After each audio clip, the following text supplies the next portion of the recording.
Very good afternoon and welcome to the Uptonsteel Stadium, Grace Road, home to Leicestershire County Cricket Club, and today very much home to the Blaze, who've made a great start to the Charlotte Edwards Cup with 2 wins from their first 2 games, including a victory yesterday over the Thunder against the Central Sparks, who've won 1 and lost 1. It's the opening match of a double-header on this ground today with a T20 Blast game coming up a little bit later.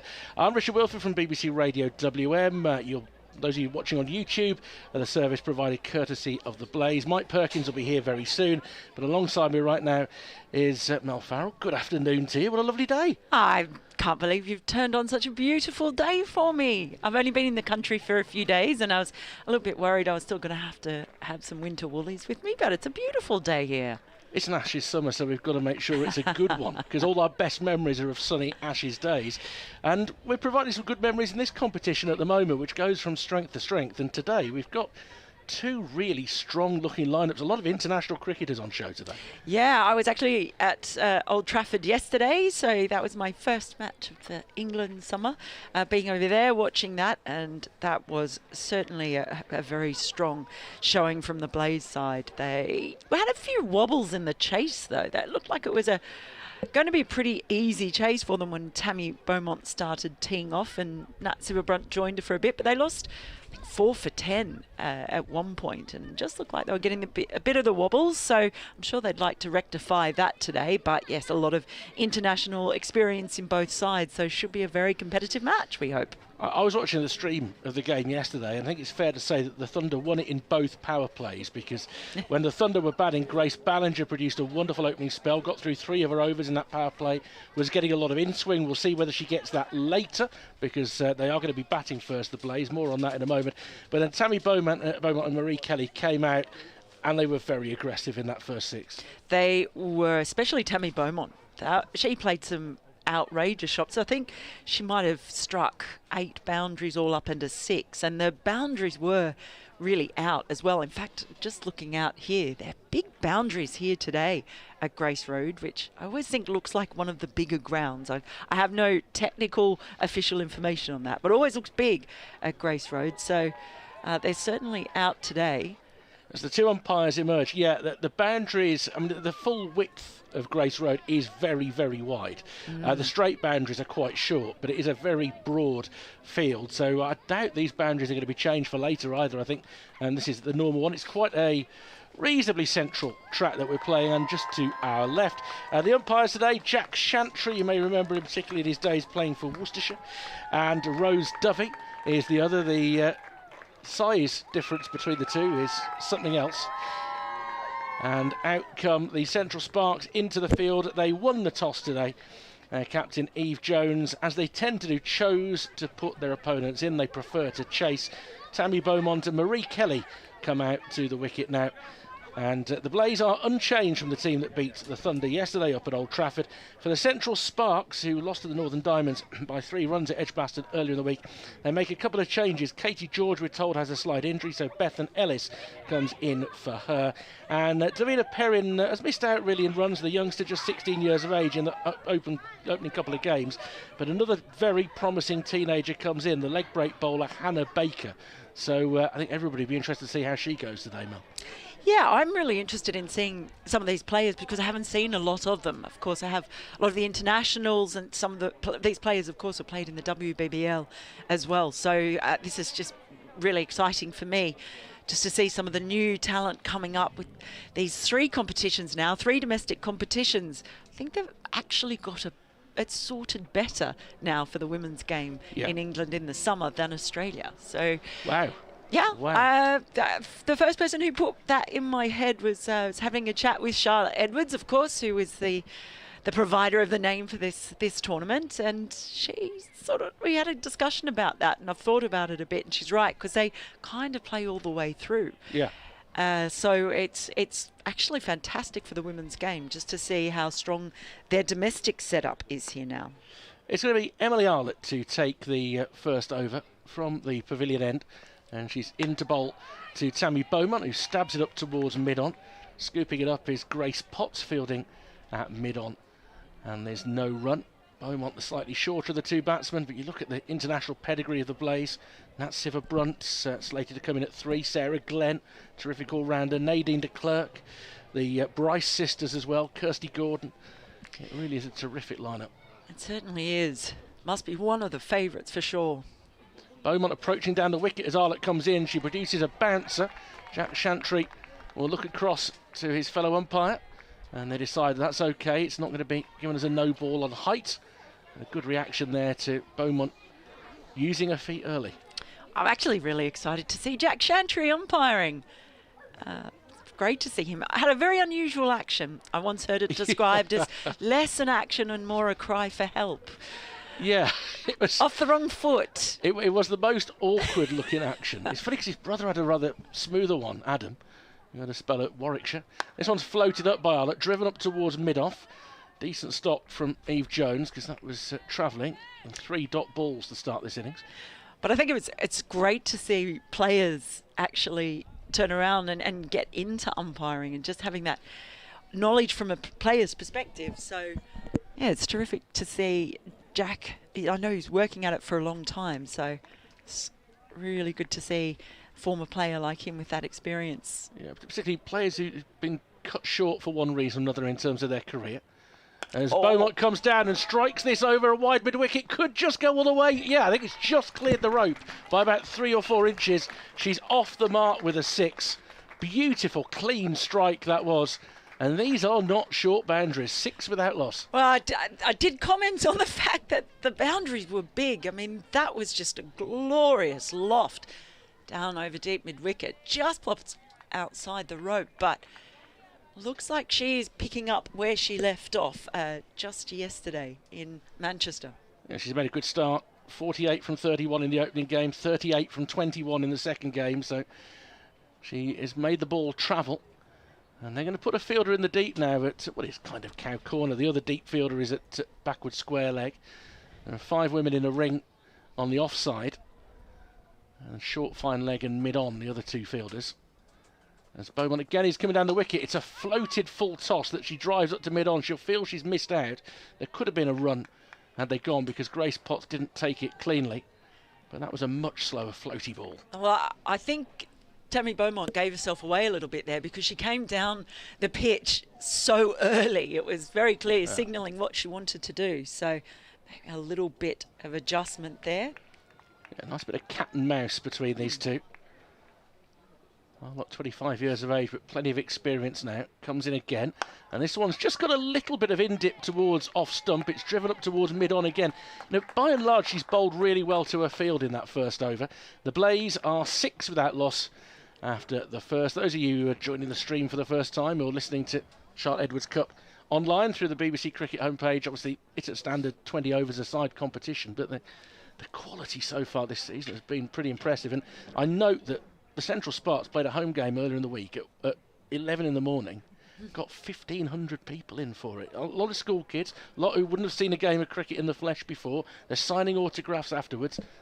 That's how you build a sport, isn't it? Absolutely. And, you know, saw at Old Trafford yesterday, they had the game on second, so they'd mixed it up and they had the men playing first and the women second. And you do see that across the domestic game here, all sorts of initiatives being taken to promote the women's game. And it's funny, having come over here from Australia many times, I actually think England fans have been brilliant in supporting the women's game generally for a long time. Marie Kelly to face a new over from Grace Potts. That's down the leg side. Did it clip a bit of pad? There was a noise there. So not signalled as a wide. It's an odd one for Marie Kelly, who, of course, plays for Warwickshire, but plays against the Central Sparks these days, having made the move across last year. But she's another dasher at the top of the order. She waits now. Another tall figure coming in, Grace Potts. And this one just outside off stump, but without much footwork, just backing away a bit. A flat-footed swipe from Kelly. Gets nothing on it. Yeah, it was just a little bit of shape away on that delivery as well. You mentioned the internationals in the Blaze. Of course, you look at a Central Sparks side with Amy Jones behind the stumps. Tremendous keeper batsman. And Izzy Wong will see her fire. This one onto the pads of Marie Kelly, round the corner of the short, fine leg. But actually, Izzy Wong can be underestimated as a batter because at times I think she's gone in a bit too low this season. She can hit a long ball. She can. I remember watching one game that she was playing in the WBBL a year before last, and she absolutely blazed away the ball. She really, that was the first time I'd watched her bat, and it was really impressive. Has been used as, so don't call it a pinch hitter anymore, as again, this is guided into the offside by Kelly. It was just back of a length, but didn't get across, and therefore couldn't puncture the field. Arlott picked it up. 4 dot balls to start this over. Good bit of pressure from Grace Potts. And this is good early on. You saw this opening pair yesterday. They like to get going, like to get on top, put pressure on the bowling attack early. Holds about almost baseball style, does Marie Kelly, and manages to clip this behind square on the leg side for a single. It was bat onto pad. It gets her off the mark. 7 without loss, with 1 ball left in the second over, and Tammy Beaumont on strike. What's the betting? Does she give Potts the charge in the last ball of the over? Wouldn't surprise at all. She's one of the most aggressive batters in the game. Of course, so experienced for England. Yeah, she'd love to get back into the T20 side because she's on 99 caps in that format at the moment. As she does give her the charge and drills a beautiful straight drive. There's no point chasing that. Expect to retrieve the ball as crisp as anything. Umpire had to get out of the way. Beaumont ends the over with a boundary. She's got 10 off 7, and the Blaze are 11 without loss after 2 overs. Yeah, that was a lovely shot, and instead of being a floaty full toss at that time, she managed to just get to the perfect pitch of the ball, and the way she played that straight down the ground, straight as a die. You were talking yesterday, watching Tammy Beaumont. I mean, she has been out of that T20 side for England for a while, and you do sort of tend to then think of her as more of a natural one-day player, 50-over player. But she's certainly been showing in this tournament that she doesn't see herself that way, I think. Well, I mean, she's just past 100 caps in the 50-over format. 7 test matches as well. And she scored well in all. She has a 100 in this format of international cricket, which is no mean achievement. As Arlott will continue, and she's going to be steered behind square for 4 by Kelly. That was a very clever shot. The ball was angling into her pads, and she just changed really the angle of her bat to guide it past the short fine leg, and there's a long way to go and retrieve the ball. There's another 40 or 50 yards to go and retrieve the ball. 15 without loss. It's gone out the gate by the scoreboard there. Yeah, but that was really well placed, beating the fielder you mentioned, and then one on the boundary, deep square leg as well. Just managed to turn it around the corner at exactly the right angle. Smart batting. Eve Jones was thinking about whether to change the field at this point. Doesn't. You sometimes run the risk in the short format, don't you? If every time somebody hits a boundary, you think, well, I better close that gap, and it's because damage is done already. Into Kelly once more. It comes down the wicket, drives, and she's got enough on that. That should be 4. Back-to-back boundaries for Marie Kelly, 19 without loss. Well, we saw Tammy Beaumont play a beautiful straight drive at the end of the previous over, and that one was just as good. Lovely shot again, straight down past the bowler. Really frustrating. And take the point that you're making as well about changing the field, then you can end up chasing the game, can't you? You see that quite often, and what it does is that I think sometimes makes the batter feel that they're basically the ones in control at that point. Yeah, and I mean there are discussions on now. Amy Jones has come from behind the stumps to have a word with Eve Jones and Emily Arlott. 19 without loss. You want to score at least 130, 140 generally. This looks a good surface to bat on early on, and the outfield is quick. Arlott, back of a length, cut into the offside, beats the field. It's going to be 3 in a row for Marie Kelly. They don't get within 20 yards of cutting that off. She stood up, and on the back foot, nicely cut it away. She's up to 13, 23 without loss. She's just played 3 beautiful shots back to back. 3 completely different areas of the ground. One behind square, one straight, and then straight on the offside through point, bisecting the fielders there. So she's just playing really good cricket shots picking her gaps, picking the ball. She's taking what she's been given. She's reacting to the ball. This is a short ball, and she'll pull it out towards the deep fielder at square leg for a single. 24 without loss. She's shown herself to be a shrewd batter. Just the second ball, she used her feet to come down the wicket, and you can see that it's messed with Arlett's length. Yeah, that was a bed ball. That was actually pretty good short ball. She just sort of struggled to actually get that, ducked a little bit awkwardly, but in the end was able to get a single. So just a little bit of testing for Arlett after that first over. She gave away the 6 in that to Tammy Beaumont, but other than that, she was right on the money. It's good judgment, because I can't pretend she was looking at the ball when she hit it. Yeah, She turned her head. Beaumont coming down the wicket. It's a floated full toss out to the deep fielder at cow corner. The timing on that, I mean, it's only a single, but Beaumont is seeing it like it's a football. She's up to 11, 25 without loss. Yeah, she looks in brilliant touch at the moment. Does Tammy Beaumont? Good time of the year to be doing it as well. 14 runs off this over. Well, she's trying to prove a point. She's going the right way about it. Exactly. That's for sure. In an Ashes year, no less. Kelly to face the final ball in the over. It's short. She pulls it out towards the square leg fielder, and that'll be another single. So in all, 15 runs came off the third over. The Blaze are going along nicely. 26 without loss after 3. Do you know, this is the problem when I come over here after being in Australia. I'm writing down scores at the end of each over, and I'm doing it the Australian way. Because I forget that everyone else in the world does it the wrong way. So no sundries yet, anyway. I always have to swap it around. I'm going to have to change it and do it the other way. I'll get in trouble. It doesn't matter. It's authentic, isn't it? It's all part of the rich texture of the game. I'm just imagining what it's like. I'd love to watch some cricket in Australia. I've never been, but it's there as a plan at a time later in life when I've got a few weeks to properly go at it. Well, you'll be welcome, and I'll give you a list of recommendations, and if I'm there at the time, I'll take you for a nice beer somewhere. That's even better. That's even better. Potts is going to continue, and Jones is going to stand up for the stumps. This is where you see what a good operator she is, with those little mini pads that she wears. Kelly on strike. And she's driving up towards mid-off, and there'll be no run. That's to say that a wicketkeeper who can do this to a seamer is a bonus, isn't it? Yeah, well, following on from Sarah Taylor, who used to do that even standing up to the likes of Catherine Brunt and Anya Shrubsole, that you would sometimes see, and just the amount of pressure that then places on the batter. Amy Jones having taken on the England duties, doing it here too. Making room for herself here as Kelly drives the bowler straight, and that should be 4 more. Lovely clean contact again from Marie Kelly. She's 19, 30 without loss. Well, we're being treated to some brilliant straight drives today, aren't we? Just another one. So that is the third I think we've seen. At least, yeah. Fourth, maybe. Might be, yeah. I think it might be fourth straight drive, going for 4. And really straight as well. Yeah, barely missing the stumps on each occasion, really.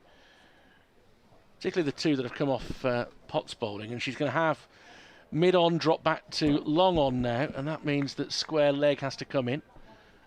Third and fine leg are inside the circle. Kelly, at the moment, holds the upper hand. She backs away again and clips it off her pads, but backward square leg is able to do the fielding there. It went to it pretty quickly. It was picked up by Izzy Wong, who has been used sparingly with the ball in the first 2 games. That old adage that sometimes that bit of extra pace just disappears quicker. Only bowled 3 overs combined in the first 2 games. Yeah, it's an interesting one. Hasn't taken a wicket, but when you've only bowled 3 overs, it makes it a bit harder. We may see her soon, as she's going to be beaten in the field this time. Clipped off her pads by Kelly, and again, the combination of the timing and the speed of this outfield means that Kelly gets full value for that shot. She's up to 23 off 14 balls, 34 without loss, and for once it's Tammy Beaumont who's watching her partner getting a wriggle on. Yeah, it's a terrific opening partnership this. I did actually speak to a couple of the locals here at Grace Road. They came up to take a photo of the ground because they were pretty proud of it, and it does look an absolute picture. And telling me about just how difficult things were before the start of the season. Done a great job. Potts once more in and steered up towards long on. They'll settle for just a single there. 35 without loss. It's a bit like with Edgbaston. You've got here this lovely green pasture that's very close really to the city centre. Not too far outside at all. Just down the road from the football stadium, where there might be all sorts of alarming things happening over the course of the weekend. Let's not talk about that. But here, it's a perfect day for cricket. 2 big games on, and this has started very, very attractively. Potts in once more, this time to Beaumont, who wants to play the ramp and misses out and loses a leg stump. Crucial breakthrough that the Central Sparks really needed there. Beaumont gone for 11 off 9 balls. And the Blaze, 35 for 1. Well, she set herself up. She decided pretty early that she was going to play that shot, Tammy Beaumont. It's always one that looks spectacular when it comes off, not so much when it doesn't. So she'll be frustrated and disappointed with that, because she looked like she was in really, really nice touch, Beaumont. But Marie Kelly is still out there, and she is the one who's been the real aggressor. And they've got a lot of batting as well, to be fair, because Nat Siver-Brunt, which is... Not a bad replacement. Yeah, exactly. With the ability to hit the long ball again.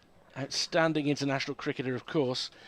It's one of these things, you always question it, don't you? And you shouldn't too much, because Tammy Beaumont is world class at what she does, but you wonder whether they needed to improvise. They'd been playing so well with conventional shots. Maybe the fact that Amy Jones is standing up to the stumps takes away the footwork. But it's interesting. Yeah. Well, we'd sort of commented on that they were real cricket shots, weren't they? Yeah. I mean, I don't mind it when as I said, it's one of those ones, if it comes off, it looks fantastic and it's genius. And that's the thing. It's a high risk, high reward, high risk shot. So, I mean, I don't mind them going for that every now and again, but there is good value for shots here with a fast outfield. It looks like a good pitch, so be interesting to see what approach Siver takes now. We're going to see Georgia Davis with the first over of spin of the match. So this will be an interesting insight to see whether there's any assistance. You wouldn't expect an awful lot. 23-year-old. With the start of the 5th over. Listening to live coverage of the Charlotte Edwards Cup, courtesy of the Blaze and BBC Radio WM, BBC CWR. If you're joining us via the BBC Sport website, very good afternoon to you. And Marie Kelly on 24 will face the first ball of the day of spin. Georgia Davis just floats it up outside off stump, driven up towards extra cover, and Emily Arlott is in quickly, holding up the honours of the fast bowling union by fielding in a key position. You like that? She's a tall woman. Down the wicket she comes, looking to lift it, and Eve Jones should take the catch. She does. And 2 wickets fall in the space of 3 balls. Marie Kelly just didn't get enough on that, and Eve Jones has barely had to move to take that catch at mid-off. Georgia Davis with the breakthrough there. 35 for 2 now on the Blaze. Well, what a turnaround after a lightning start, really. 2 quick wickets. And that might just put the brakes on things a little bit. Both opening batters looking in fine touch early on. Very, very aggressive, particularly Marie Kelly. That first ball was really floated up. The second one just seemed to be a little bit flatter, maybe a bit faster. Might have been the change of pace that did for Marie Kelly in the end. We'll bring Georgie Boyce to the crease, the 24-year-old from Nottingham. Made a half-century in the opening game against the South East Stars. A lot of the batters coming into this game in form for the Blaze, but they will be a little concerned. You talked about that fact that it became a tighter finish yesterday than it should have been on the run chase. They'll be wary of that. From the Sparks' point of view, Georgia Davis bowled beautifully earlier in the week, took 3 for 13 from her 4 against the Sunrisers. An early breakthrough for her here. Eve Jones already with her 4th catch of the tournament.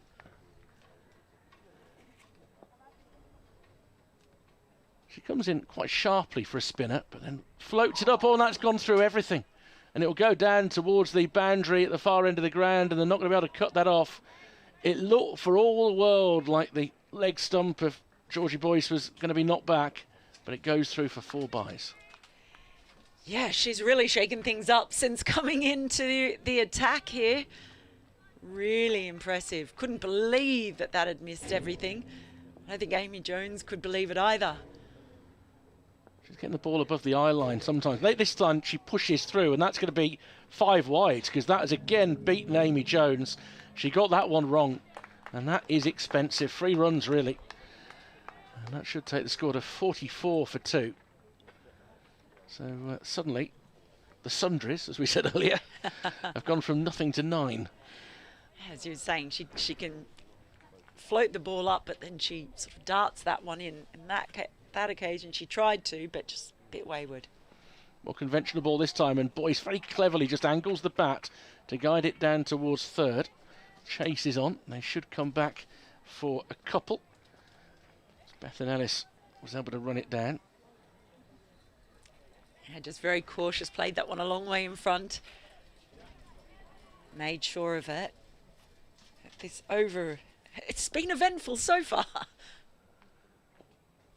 You can't take your eyes off it. This is driven through the offside by Boyce. That's lovely clean contact through extra cover.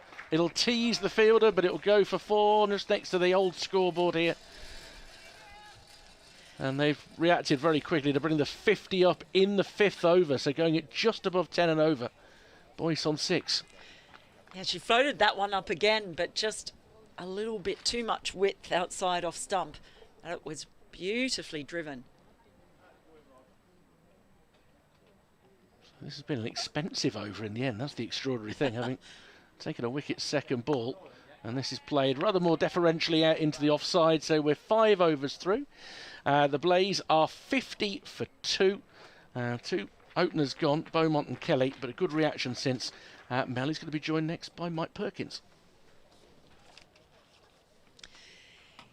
Yeah, it's been a topsy-turvy one, and even that last over, well, it was expensive. 1 wicket down. So easily could have been 2 wickets in that over as well. That ball just slipping through everyone and running down to the boundary for byes. So that was an incredibly eventful over.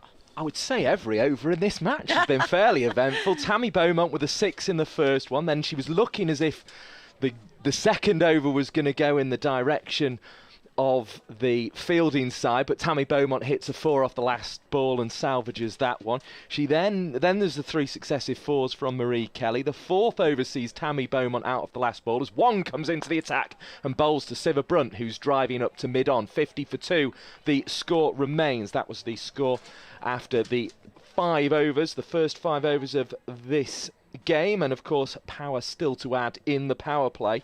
And then as you say, the very eventful previous over where there was the wides and the no balls, as well as the wicket of Marie Kelly. 2 wickets falling on 35, but they still had 15 from the over. It's all action, this T20 lark, isn't it? As Izzy Wong comes roaring in again to bowl to Nat Siva Brunt, who drives down the onside of straight once again. It was almost an action replay. You might have thought your stream had glitched there and gone back a ball. You're with Mike Perkins and Mel Farrell, cricket broadcaster, just landed from Australia, ready for the Ashes series. Now this person bowling now feels like she might be quite crucial to England's chances in the Ashes series. She's only bowled 3 overs so far in this competition. This is only her 4th over. She played both games, and that would, to me, lead to a bit of concerns about her form. She seemed to be bowling quickly the other day at Edgbaston. I was there on Tuesdays. This one's clipped away for a single out to forward square leg on the boundary. 51 for 2. How crucial do you think Izzy Wong is to England's chances this summer, Mel Farrell? And how have her comments gone to the BBC Sport website? How have they gone down? I've at least one Australian player has might have said to me, Can I guess the Australian player? I'm going to go Alyssa Healy. Is she the one who bit back? Is that a good guess? In comes Izzy Wong to bowl right arm over the wicket. Quick and straight. It's a Yorker to Boyce, who digs it out just and will pick up a single as well. Good running from the non-striker Siva Brunt. 52 for 2. How close was I with the guess? I can't completely reveal my sources. Okay, fair enough. But fair enough. Oh, this was a private, almost off the record conversation. I see. Apologies for No, not at all. It's I've probably libelled poor Alyssa Healy there, haven't I? Oh, you'd be making a pretty good guess. She's never going to hold back, is she? So is there a big interview coming up on one of the websites? Oh, full toss, poor ball from Wong. It's been clapped away into the leg side, and it'll be 4. There was an effort to save it on the boundary. Grace Potts over there tumbling away, couldn't do so. 56 for 2 here. The Blaze versus the Central Sparks on BBC Radio WM, BBC CWR via the BBC Sport website, and also the Blaze stream online, where we have almost 2,000 of you, in fact more than 2,000 of you watching at the moment. Yes, there'll be a few interviews with various Australian players appearing all over the place. I've been talking to a few different ones, but I guess the general theme is, well, if you're going to talk the talk, you're going better walk the walk. Well, she's running into bowl now. She needs to produce something better than the last one. Clearly going for that Yorker here to both Siva Brunt and Boyce. It was clipped away into the leg side here. The thing I like about Wong as the score moves to 57 for 2, the Blaze batting first here in this game, if you just joined us, is, and that's the end of the power play as well, we should say, is the fact she gets the ball in her hand, she tries to bowl as quick as she possibly can, and she either takes wickets or goes for runs. And I think in the first 2 games of this competition, she's gone for runs, to be quite frank.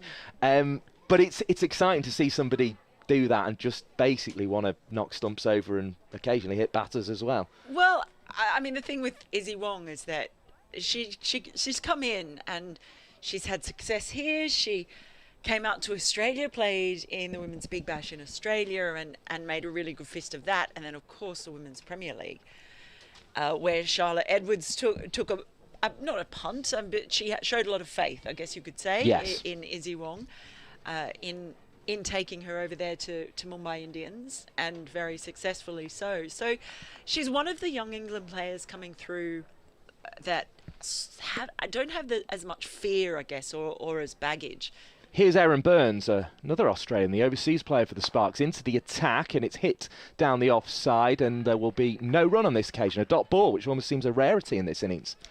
So yeah, there are quite a few of the young players sort of coming through who don't perhaps have that same view of Australia. Burns again, bowling to Siva Brunt, who hits that one firmly to Potts at long on. Another 1 to the total, 58 for 2. The field will just switch slightly now that Boyce is on strike. But, it's that role, isn't it? I actually like the fact that she's talked that up a little bit. I mean, no one does it as well. It adds something to it, doesn't it? Well, it does. I don't think anyone does it as well as Stuart Broad. He is the master. He's an absolute He's been at genius. it for years. Ah. and as I said to you pre-match, Glenn McGrath started it, did he not? With the 5-0 stuff. Yeah, but Stuart Broad's better. He was a bit friendly, yeah. But Stuart Broad's just better at it. Right, okay. He gets in the Herald Sun, is what you're saying. Yeah. Burns bowling with 5 on the leg side, up in the air, over the offside and into the gap on the offside. It was a sort of risky way to get a single, 59 for 2. Yeah, Glenn McGrath's a bit of a one-trick pony with it, isn't it? I mean, 5-0. Okay, we know he's going to say 5-0. Stuart Broad finds new ways to do it, and it's brilliant. I see. I love it. See. Voice of Mel Farrell next to myself, Mike Perkins, as this one's played over the top. Now, will it be a catch? Perrin was thinking about it. Now, she's one of the players who's been dropped from this game, so she must be on as a substitute fielder down there at long on, and it bounced just short of it, unfortunately, from the Sparks perspective. Fortunately, from the Blaze perspective, 60 for 2 the score moves on to. This has been a relatively quiet first over from Erin Burns. Let's see if it will end with a bang, as this one is turned away into the leg side. They're going to look for 2, but I think it would have ended with a bang and a run out. There's still a ball left, of course, so may well still end with a bang. 61 for 2, but it's been a rather sort of power play's done, let's all calm down, middle overs, we'll knock it to the fielders on the boundary, a couple up in the air, but other than that it's been fairly sedate. Here comes Burns. What can she produce? Short and punched away into the leg side. In fact, smashed away into the leg side. It's gone for 4, despite the ropes being way out here at Grace Road. The largest playing surface in the country, apparently. I think largely because of the width is Grace Road, 65 for 2. So you were right when you said it always looks big when you come here. It's the biggest one over here. I'm sure it's nothing compared to, say, the MCG, but it's pretty big. Well, thank you for finding that out and making it look like I know more than I do. Thank you for teeing me up to my go-to fact when I come to Grace Road. Now, the Oval and Old Trafford are also big playing areas, and I don't know which one's 2 and which one's 3, but I'm pretty sure, unless it's just folklore and I've heard it somewhere and regurgitated it, that Grace Road is the biggest playing surface if you were to use all of the grass. As Richard was saying, though, it is still relatively short straight, so there's sort of percentages to play with here. We're about to start the 8th over. It'll be Izzy Wong to bowl her second of the game. She seemed to very much go for the Yorker in the first over. Will she try the slower ball or the bouncer in this one, or stick with plan A? She's looking for the Yorker. It's ended up a full toss. It hits Boyce on the pad. I think it would have been wide had Boyce managed to evade it, but she was looking to smash it over the leg side where there's only one fielder back at backward square leg, so she'd have got value had she connected, but she didn't. 66-4-2 the score moves on to. Might be pretty wide, long boundaries, but if there's one player who's capable of clearing those, it is Nat Sivabrunt. Just taps the bat a couple of times, bends at the knees, waits with the bat raised at stump height. It's down the leg side, and that ended up where it would have, the previous one would have ended up had it not hit Boyce's pad. 67-2, that's a wide ball. Wong will have to bowl it again. Body language a little bit disgruntled there. It's just one wide ball, which can happen, but perhaps she's bowled that full toss in the previous over. As I say, the fact she's only bowled 3 overs in this competition, if I was an England coach, I think I need an extra opening bowler, because Catherine Sivabrunt, who of course has been playing Ashes, won them in 2005 with Laura McLeod, who is the head of women's cricket in the West Midlands. There's an appeal for LBW. It's going way down the leg side, though. It was one of those appeals that went up and then sort of drifted as they realised it was missing 2 sets. 68-2. But I don't know. I would be concerned that I need a fast bowler. The obvious candidate is Wong, who's done great in the Women's Premier League, but she's played a lot of cricket over the winter. She was, of course, missed a bit of England cricket at the start of the winter because she was injured. And I don't know, just something doesn't seem quite right from this distance. Might be a bit of a rhythm thing, just with a bit of fatigue as well. I know she was certainly looking at the footmarks at Edgbaston as well, which is always a sign of struggling for rhythm. Now that's gone over the top, and it's 6 runs from Georgie Boyce. And if Wong was perhaps struggling with maybe quantity of cricket or something like that, then that won't help at all, because she's just been bashed back over her head for 6. 74-2 the score moves on to. Wonderful shot from Georgie Boyce. Yeah, lovely. We've seen some very nice straight drives played earlier on by Tammy Beaumont, Marie Kelly. That time she went straight to that short boundary, but lofted it beautifully. There's a cool breeze just settles proceedings through our position right above the sight screen. Great commentary position here at Grace Road as well, which is always nice. And here comes Wong again, bowling to Boyce, slight inside edge this time. Sort of was looking for the same shot at first, and Wong had perhaps dragged the length back just a fraction. 75-2, but she's still very much looking for that Yorker. And obviously, when you miss that Yorker, you go back over your head for 6 runs. And as you said, without Catherine Brunt now, it's opening things up for fast bowlers to make their, I guess, claim for the spot. And Izzy Wong has been one of the most exciting bowlers in England coming through of recent times. Running in to bowl for the Central Sparks, but it's the Blaze who you feel are just getting on top in this game. They get another single, 76-2. The pitch looks very good. Of course, if the team batting second end up 60-5, we won't be saying the pitch is looking good. But at the moment, in these sunny conditions at Grace Road, with a little terrace street away to the left of our commentary position, a line of trees on our right-hand side, it is looking a very, very good place to have the bat in your hand. And Sparks have chosen to bowl here, and they will be looking to restrict the Blaze to a total, and that dot ball will help. 76-2. One goes and gets her cap, and that is the end of the over. Yeah, and it's just interesting when you look at the way the season's set up here. Obviously, the England players, those coming from the Women's Premier League, who might have played in the World Cup in South Africa that was just before that, they ran straight into each other. And now they've had the start of the season here. The Australians, on the other hand, they pretty much took a month off. So they're all off pretty much all of April and just starting to get back in with a few little training camps. So it's quite interesting the way the two seasons are sort of, or the way that the two teams are coming into this. Yeah. Is it interesting then that because for years there's always an Aussie cricketer who is in England playing county championship cricket who ends up in the men's Ashes. Is it interesting? Labuschagne. The Marnus Labuschagne example, but it's gone on for, I mean, it's gone on probably since the mid-90s. You know, I think Tom Moody at Worcestershire would be a sort of example as Georgia Davis comes into the attack and is hit for 4. First ball of the over, 80 for 2. The Blaze looking in very, very fine form. They're top of the league, of course, after 2 games with 9 points. Won well at Old Trafford last night, even if they did lose a few wickets in their chase, and they're looking good again today. There's always one over here. Erin Burns has made the decision to come and play for Sparks. Is she looking, and it may well be the Australian selectors aren't looking at it this way, but is she looking at it as, well, look, a spinner goes down with a broken finger, I'm in the country, I'm bowling well. She took 9 wickets in 2 games as she started her Rachel Hayer Flint Trophy campaign. Is she looking at that and thinking, right, I can get in here as Georgia Davis bowls, it's clipped into the leg side, Abby Freeborn's there with the fielding, there's no run on that occasion? I mean, it's an interesting one. Erin Burns has been kind of close to that Australian side. It's got a couple of opportunities. Here's Georgia Davis bowling. Oh, that's hit nicely away. Behind square, it's going to be 4 runs.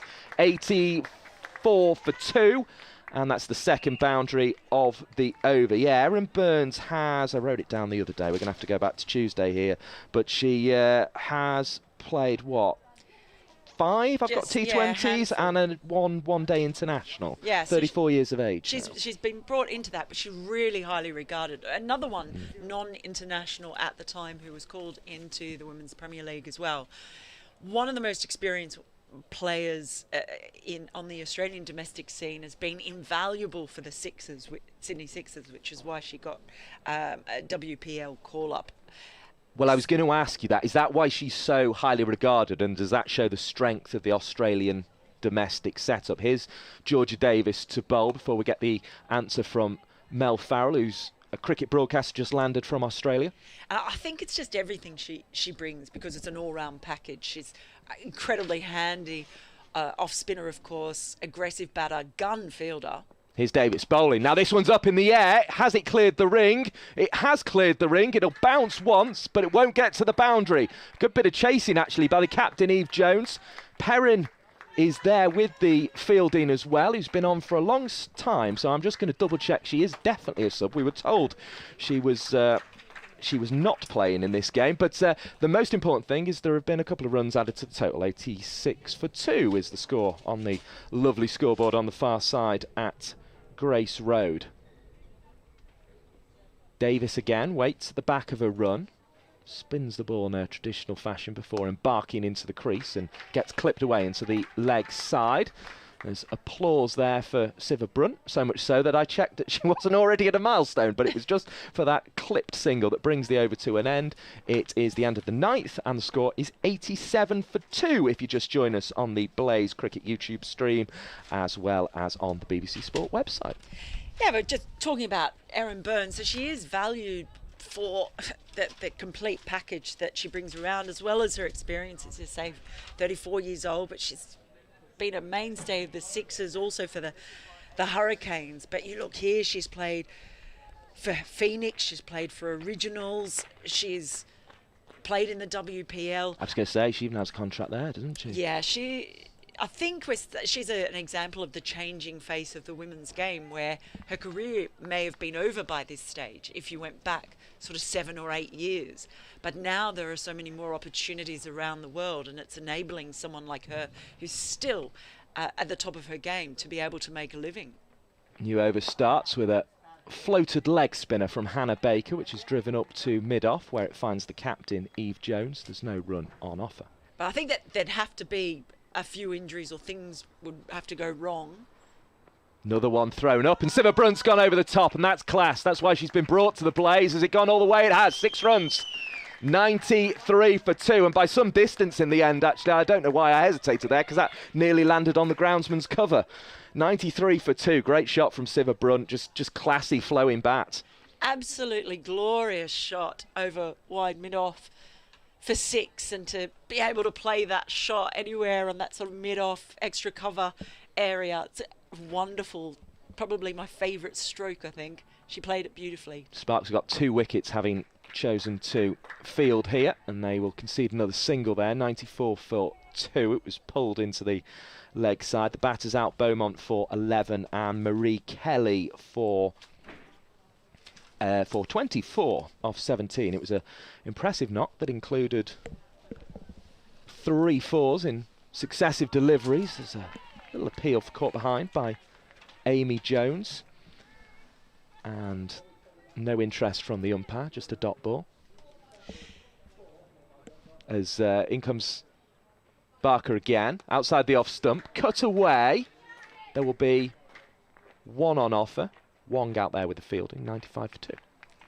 Yeah, so I think, as I was saying, I think a lot would have to, a few things that have to go wrong for Erin Burns to get a call into the squad, because it's a very strong, deep Australian squad. But you never know. So it's a good place to be, let's put it that way.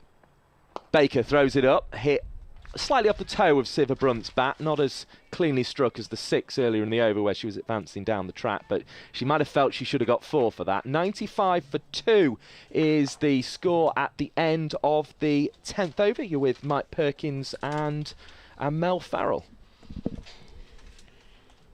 Yeah, the halfway mark, are we?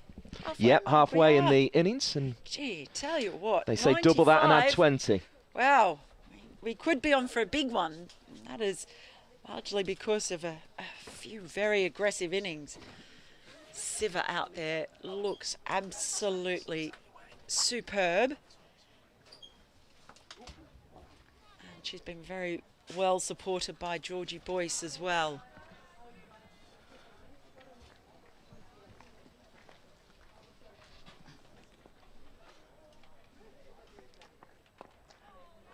There's first ball of the next over, just tucked around the corner by Boyce. They'll run a single.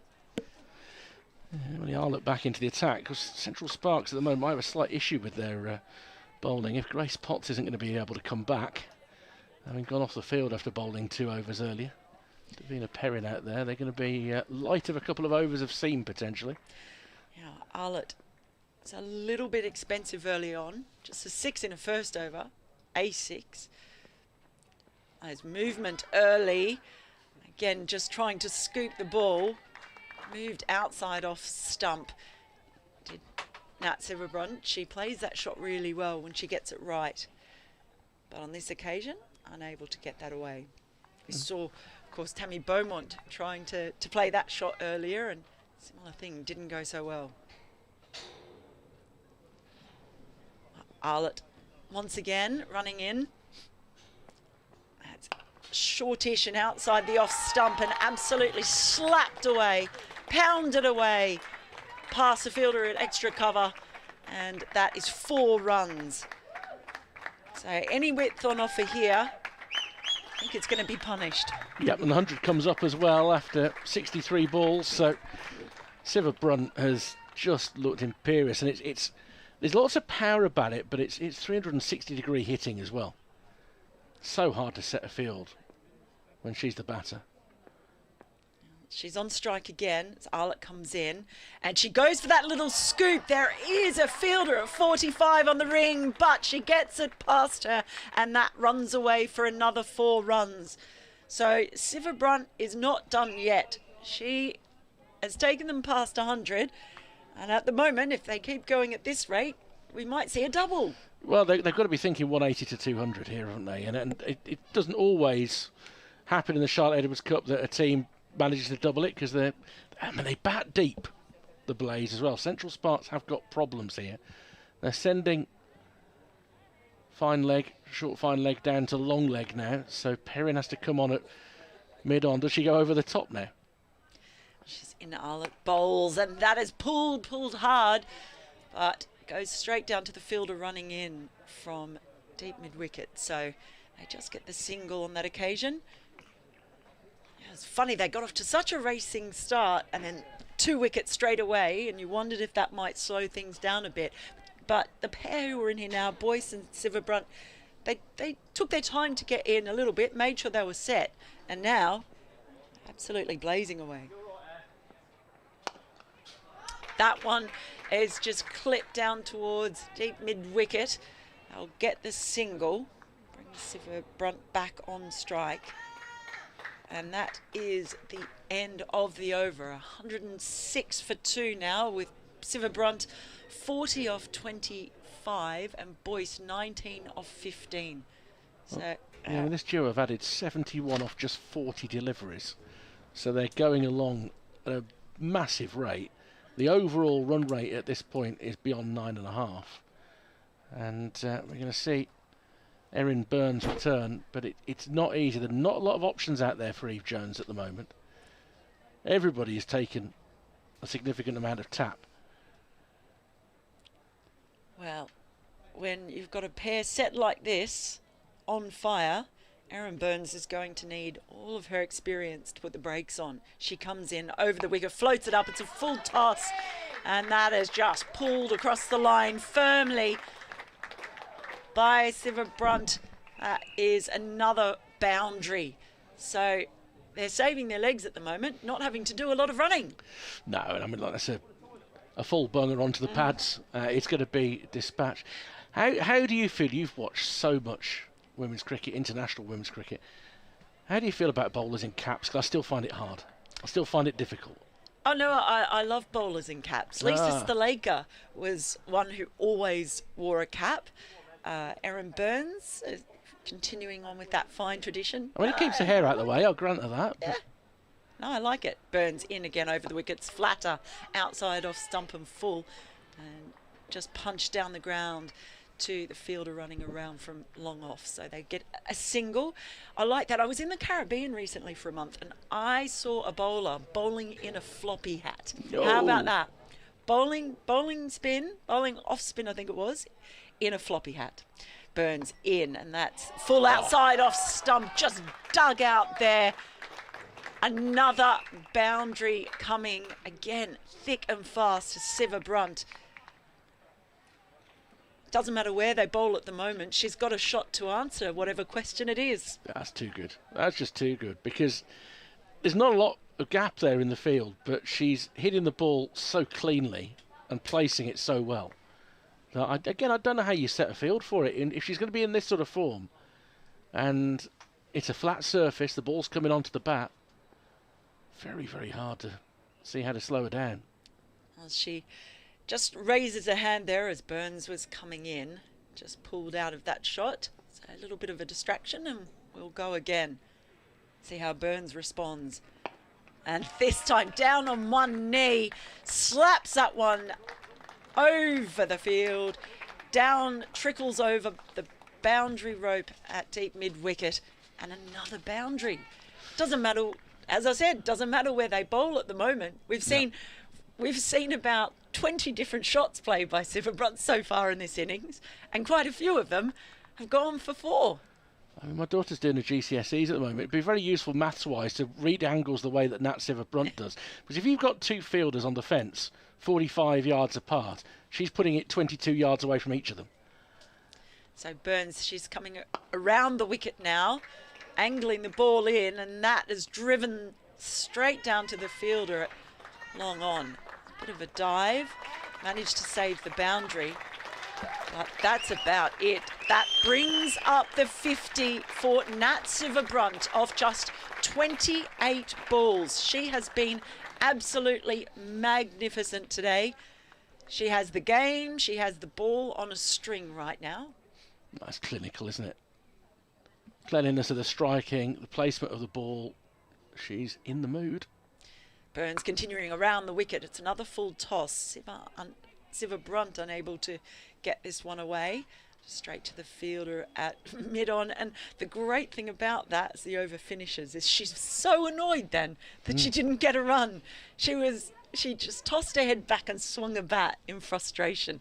That shows the competitive of it, as we reach 121 for 2 after 12 overs.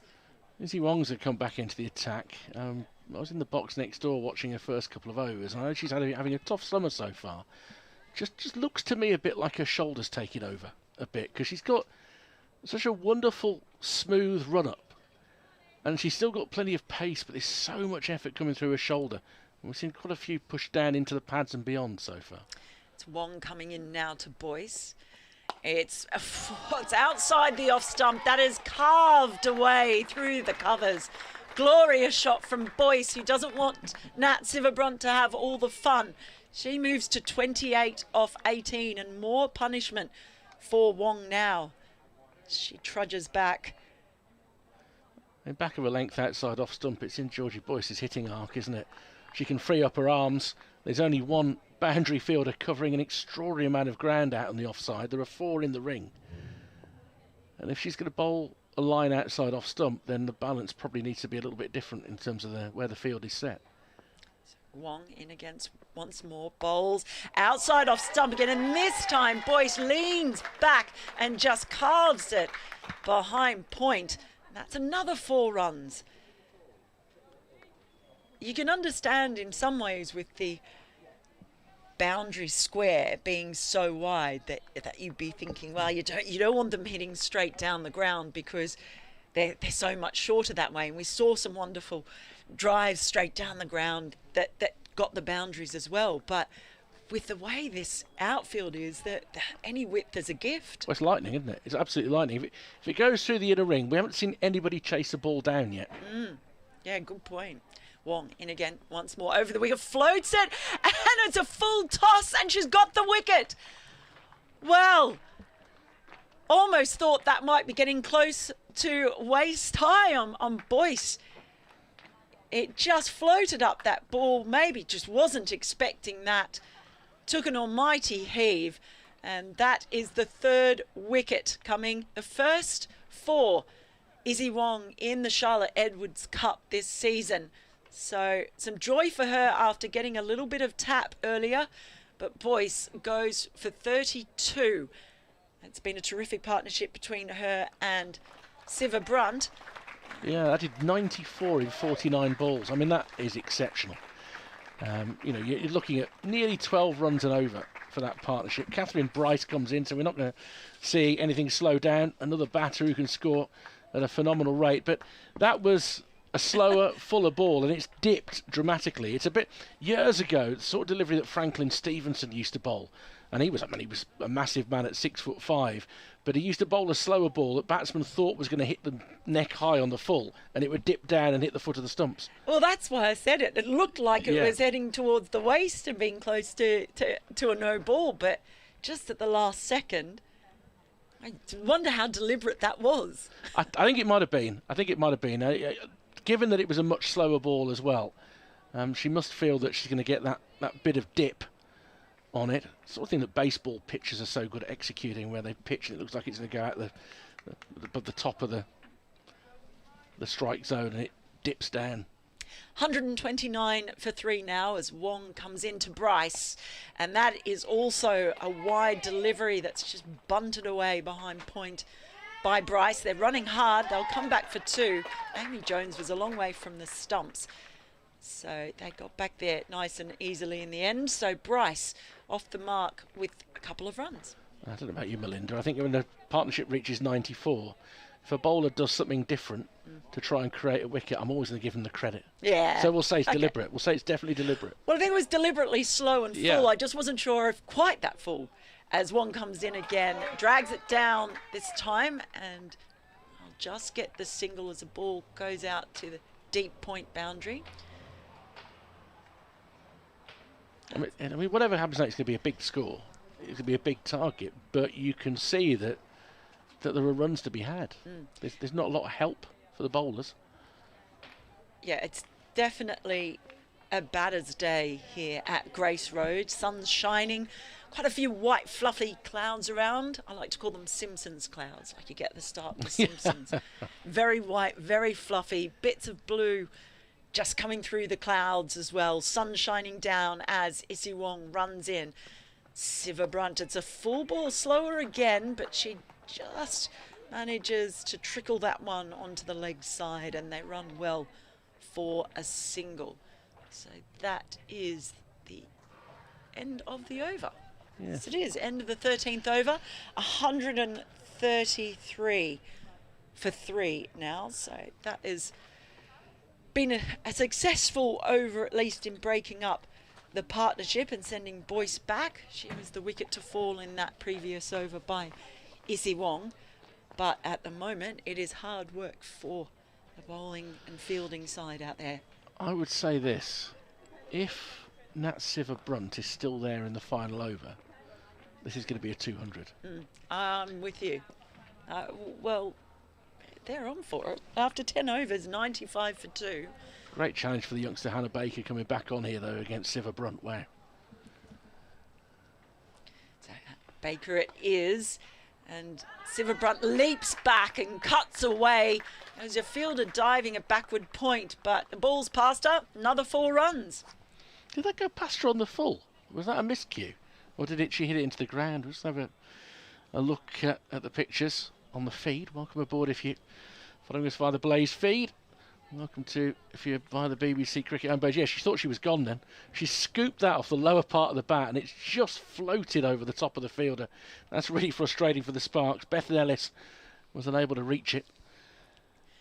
Baker in again. It's full, and this time Siver-Brunt plays that shot that she does going across the line. Goes down to long on. They get a single. I love watching Siver-Brunt do that where she just leans back and you don't know whether she's going to carve it one way or the other. But love watching her play off the back foot. It's Bryce on strike now. It's 4 and on the leg side and called a wide. In fact, by the umpire, so she'll have to go back and bowl that one again. And again, over the wicket, floats it up. This time, it's straight up in the air, just clears the fielder at mid-off. And in fact, runs all the way to the boundary for 4. Didn't think it was. That is just a perfect example of how quick this outfield is. If it gets past you, give up chasing. And you know, Eve Jones was in the race to try and catch the ball for the first 10 yards out of the circle. Once it dropped in front of her, it just kicked on. Well, it looked like it was just going to drop and wedge. This time it's a nice little reverse paddle from Bryce. And it is going to be another unsuccessful chase. And yet another boundary.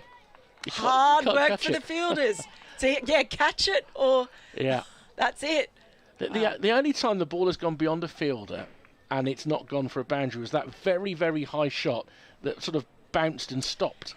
Yes. And that was flicked back. But other than that, anything on the deck, once it hits the deck, you're in trouble. And they're switching the field around. They're trying to put somebody a bit quicker there. I don't think it makes an enormous amount of difference, to be honest. No. This is going to be a 200-plus score the way things are going. It looks promising at the moment. Bryce is on 11 off 4. She comes down and just whips that one off her toes down towards deep mid-wicket. And they'll just get a single there. Yeah, really testing. It must be so frustrating too for the bowlers at this time. They're not knowing what to bowl. Nothing seems to be working. And they've got so little protection. They'll all come off saying, it's a batter's game, this. They've got 4 on the ring on the offside. Baker comes in, and that is pounded straight down the ground by Siver-Brunt. It won't get a boundary. The sound off the bat made you think it was going all the way, but there are 2 fielders fairly straight. So that is the end of the 14th over, 149 for 3, and we are absolutely on for a 200 score here at Grace Road. Hannah Baker 2 overs for 24. It's a real baptism of fire for this season for her. The 19-year-old from King Swinford in the Black Country. But, I know people think very highly of her. On the Black Country, that's near Birmingham, right? Yeah, That's because I live in Birmingham. Sounded familiar. So King Swinford is sort of not far from, sort of between Wolverhampton and Dudley, that sort of in that triangle. Right. Up there. I've been to the Black Country Museum a few times. Yeah, well, those of us who grow up in Birmingham, you inevitably go there on school trips at some point, which I have done. I take visitors there from Australia. Yeah, well, there you go. Dudley Castle and Zoo nearby. Yes, I've seen it. Haven't been there, but I have seen it. I know I'm very, very proud of my adopted home over here. Well, as a Brummie, I'm glad that you said that. I live 3 miles from Edgbaston. Got my locals. Very, very happy to be there. It'll be Bethan Ellis bowling now. First ball up again, just giving a bit of width, and this one has been stopped on the boundary. Fielder running around from long off did really well, stopped it inches in front. So there's a boundary save, but you have to have a fielder who's pretty much on the money. Yeah, that was, it's sharp. They're having to sprint round. The 150 is up off just 85 balls. Wow. This is incredible. Ellis in once more, and this one is just punched down towards long on for a single by Siva Brunt. 7th bowler used. The loss of Grace Potts after her first 2 overs. And she bowled okay, Grace Potts, but that little niggle with Katie George missing this game through injury as well, that'll be a bit of a concern for the Sparks. Don't want to be losing players. They're quite deep squads these days, but you're losing some useful experience, particularly with Katie George. Bryce on strike. Get outside, it's a catch! She's gone! Brilliant diving catch from the fielder, just backward of point. And Bryce, well, it was an eventful stay. She went 2 and over, but now she is gone. Yeah, Abby Freeborn diving to her left. That is an exceptional grab, because by the time she got to it, it wasn't very far above the grass. And she's done ever so well to scoop that up. Outstanding. Bryce gone for 12, and the only way they can slow the scoring is by picking up some wickets here. And we saw they tailed away, chasing a relatively low score yesterday, the Blaze up at Old Trafford.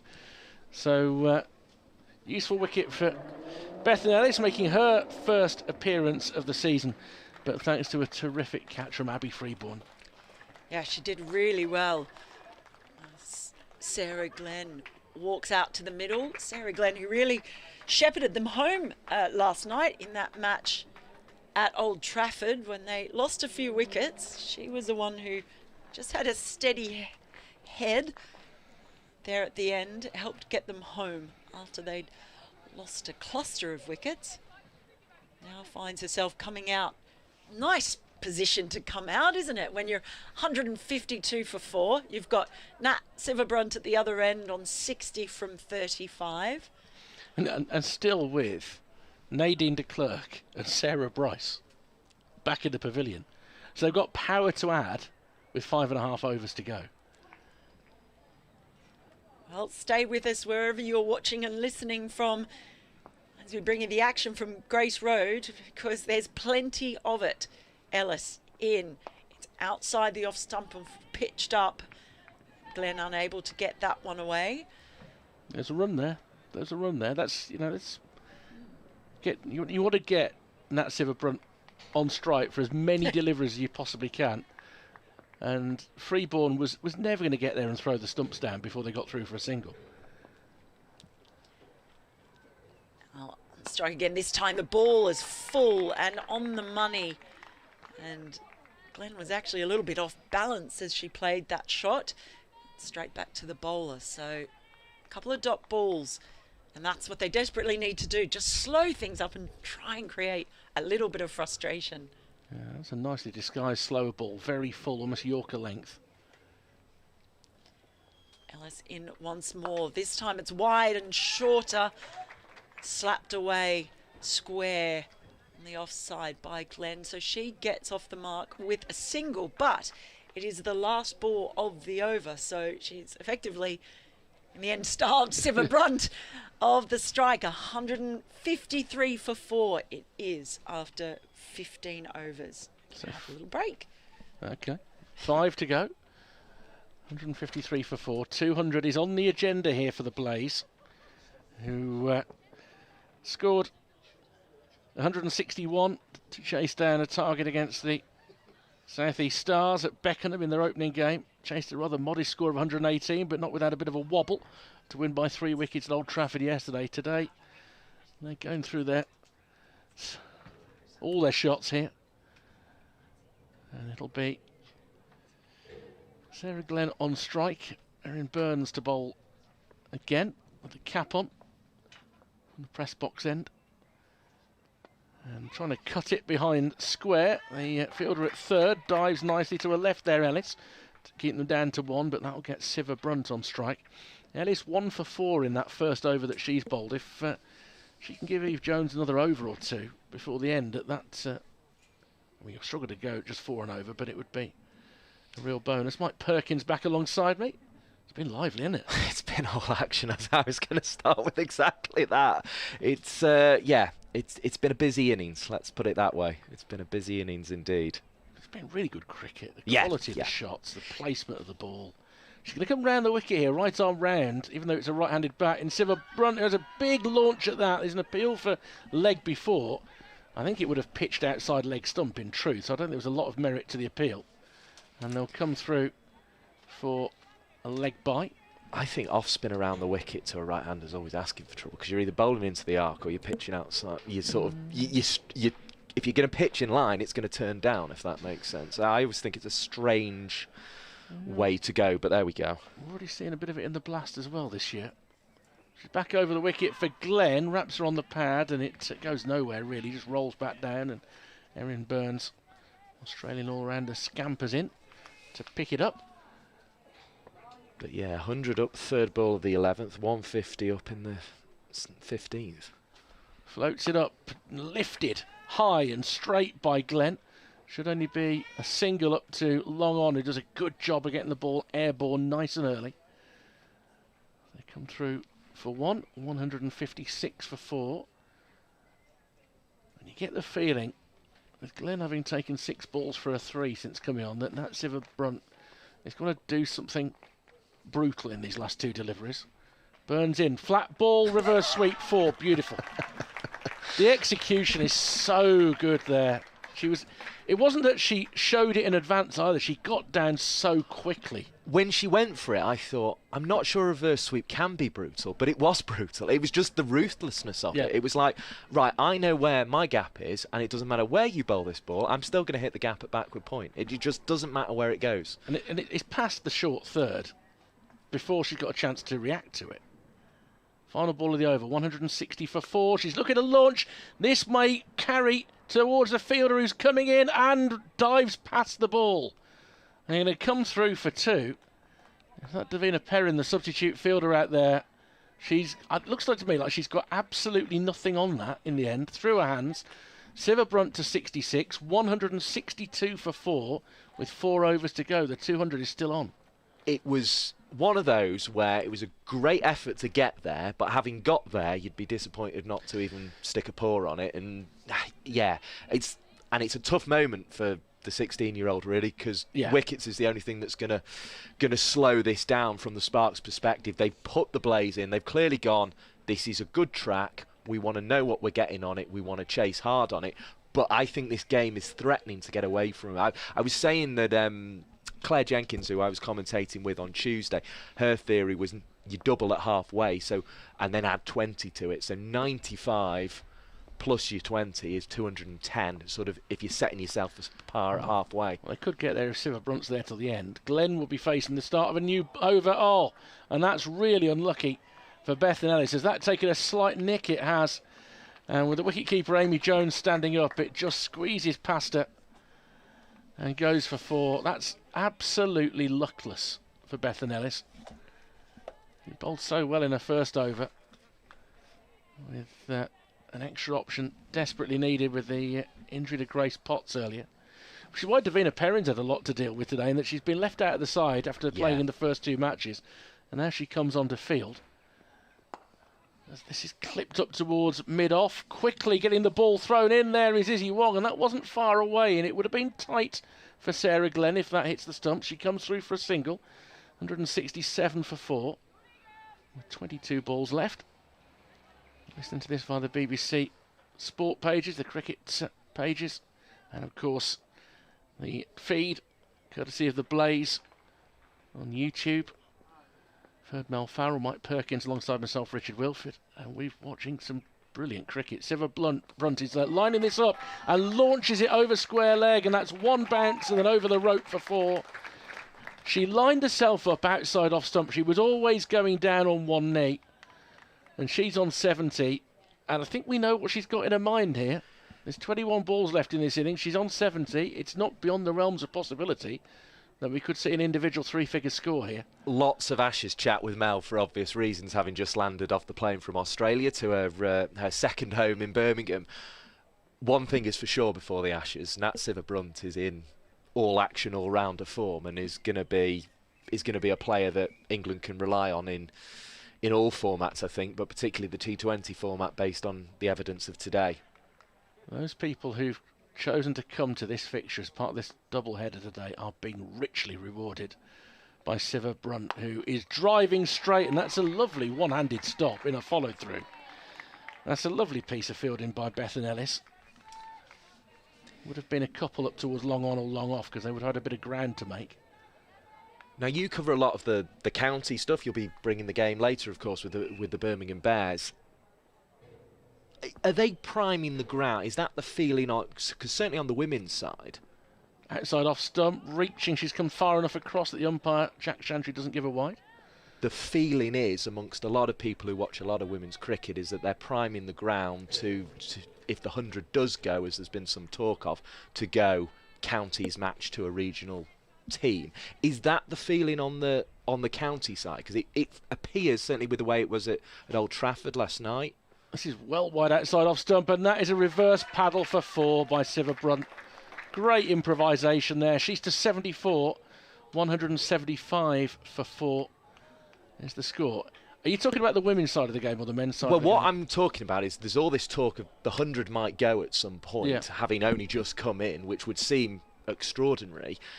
And it feels as if with these double headers that we had one last night at Old Trafford, we've had another one here today, as if they're sort of priming the ground to make that link stronger and to look at if the 100 did go for any reason, that they would have this link regularly, and this would almost surge through and become the main competition. So are you suggesting that the men might have a regional competition or not? No, what I'm suggesting is you would link whichever team qualifies for, say, the 8-team competition that plays in August would be linked to their closest regional team, if that makes sense. You know, they would share double headers with the regional team. It wouldn't be the same, because what people in women's cricket like about the 100 is the fact that it is dead level. It is the 2 teams, same name. Erin Burns is starting you over, and it's driven towards mid-off, and Erin Burns cuts off. I think the talk of the men's game at the moment is so much more about how you support the counties properly. Right, and okay. How they get a say in what's going on. I think the Strauss report was a bit of a disaster for the ECB. So this is dropped short and wide. Neat piece of glove work from Amy Jones to whip the bails off, but Glenn hadn't overbalanced, and wide correctly is called. But a lot of the stuff you hear coming out of county cricket seems to be that they don't like the 100. They don't like losing the cricket in the way they do in August. Yeah. It's floated up, driven, lofted up towards long on, who gathers it one-handed. They think about coming back for 2. There might have been 1 on the throw.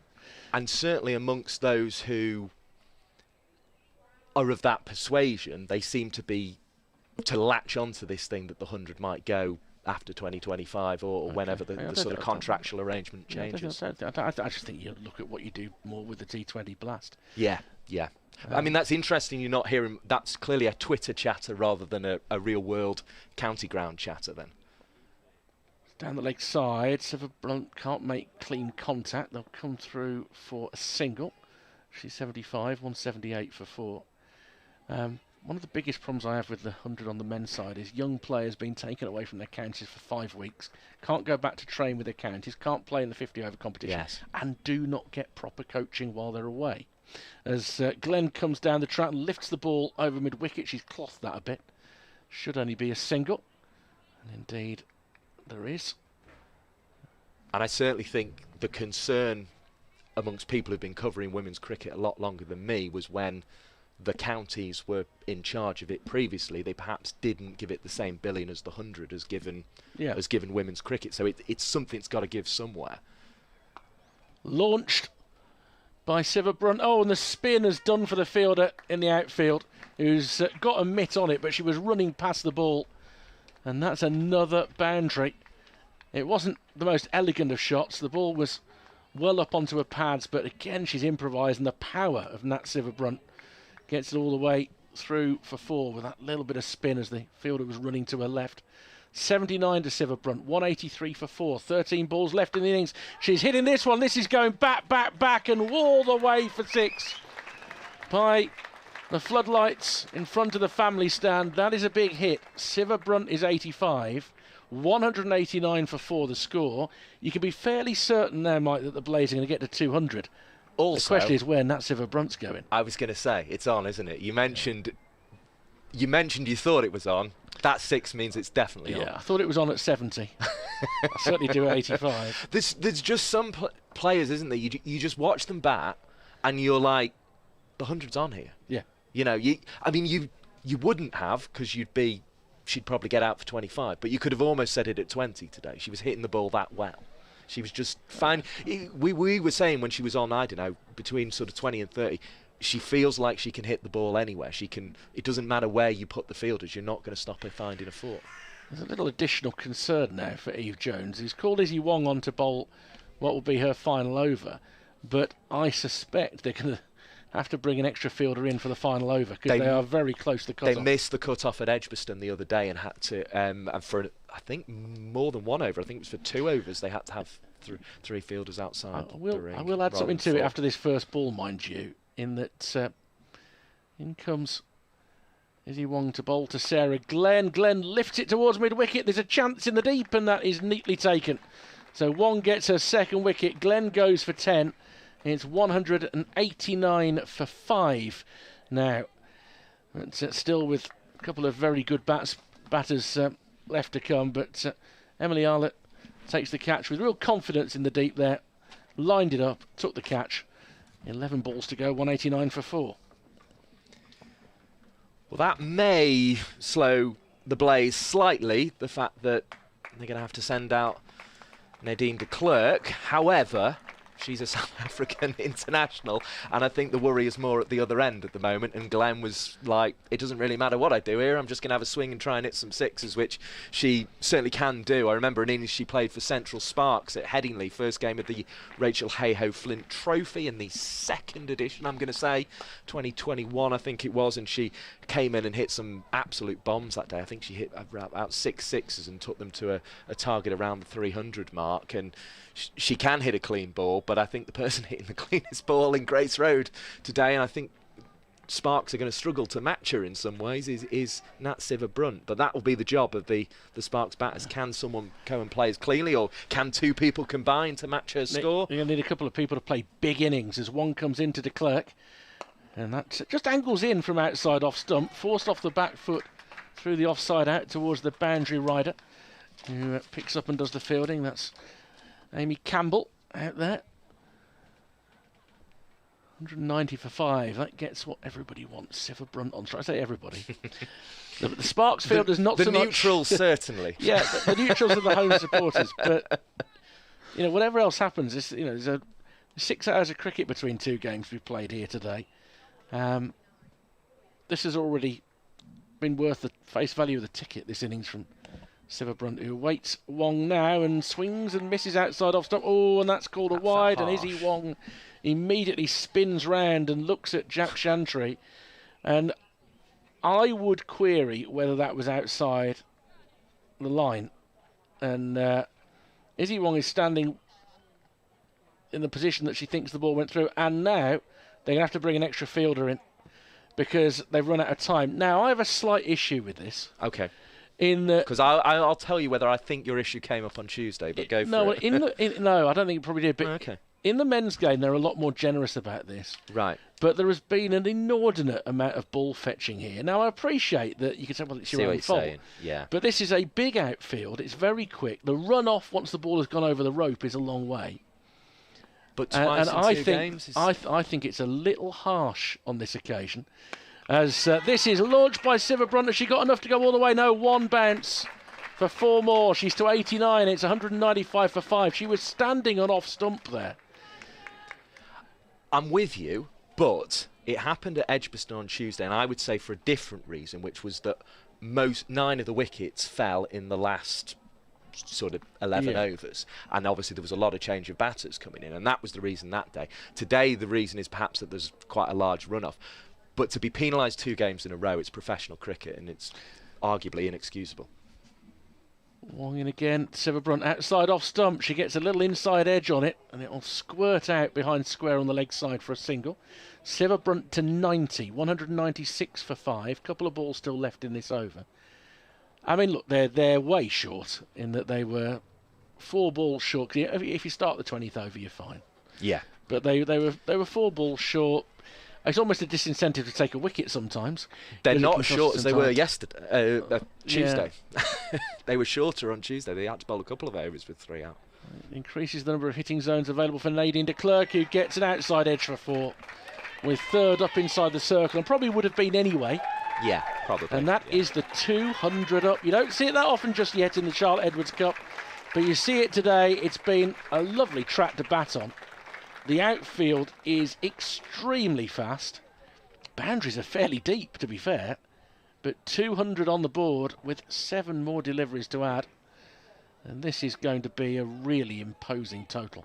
I'm sure Hypercourse, who's sort of a self-appointed women's Twitter statistician, could tell us how many scores of 200 there's been, actually. That's a little swing of that from Izzy Wong. And then now she's going to be in trouble here, potentially, because having fielded it in a follow-through, she's thrown at the stumps. Now, it's gone just above de Klerk, but it's taken the bails off.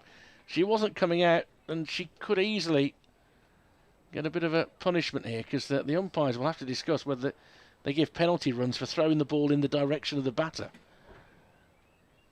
Doesn't look like they're going to. No, it looks like they've sort of gone hot, frustrating day.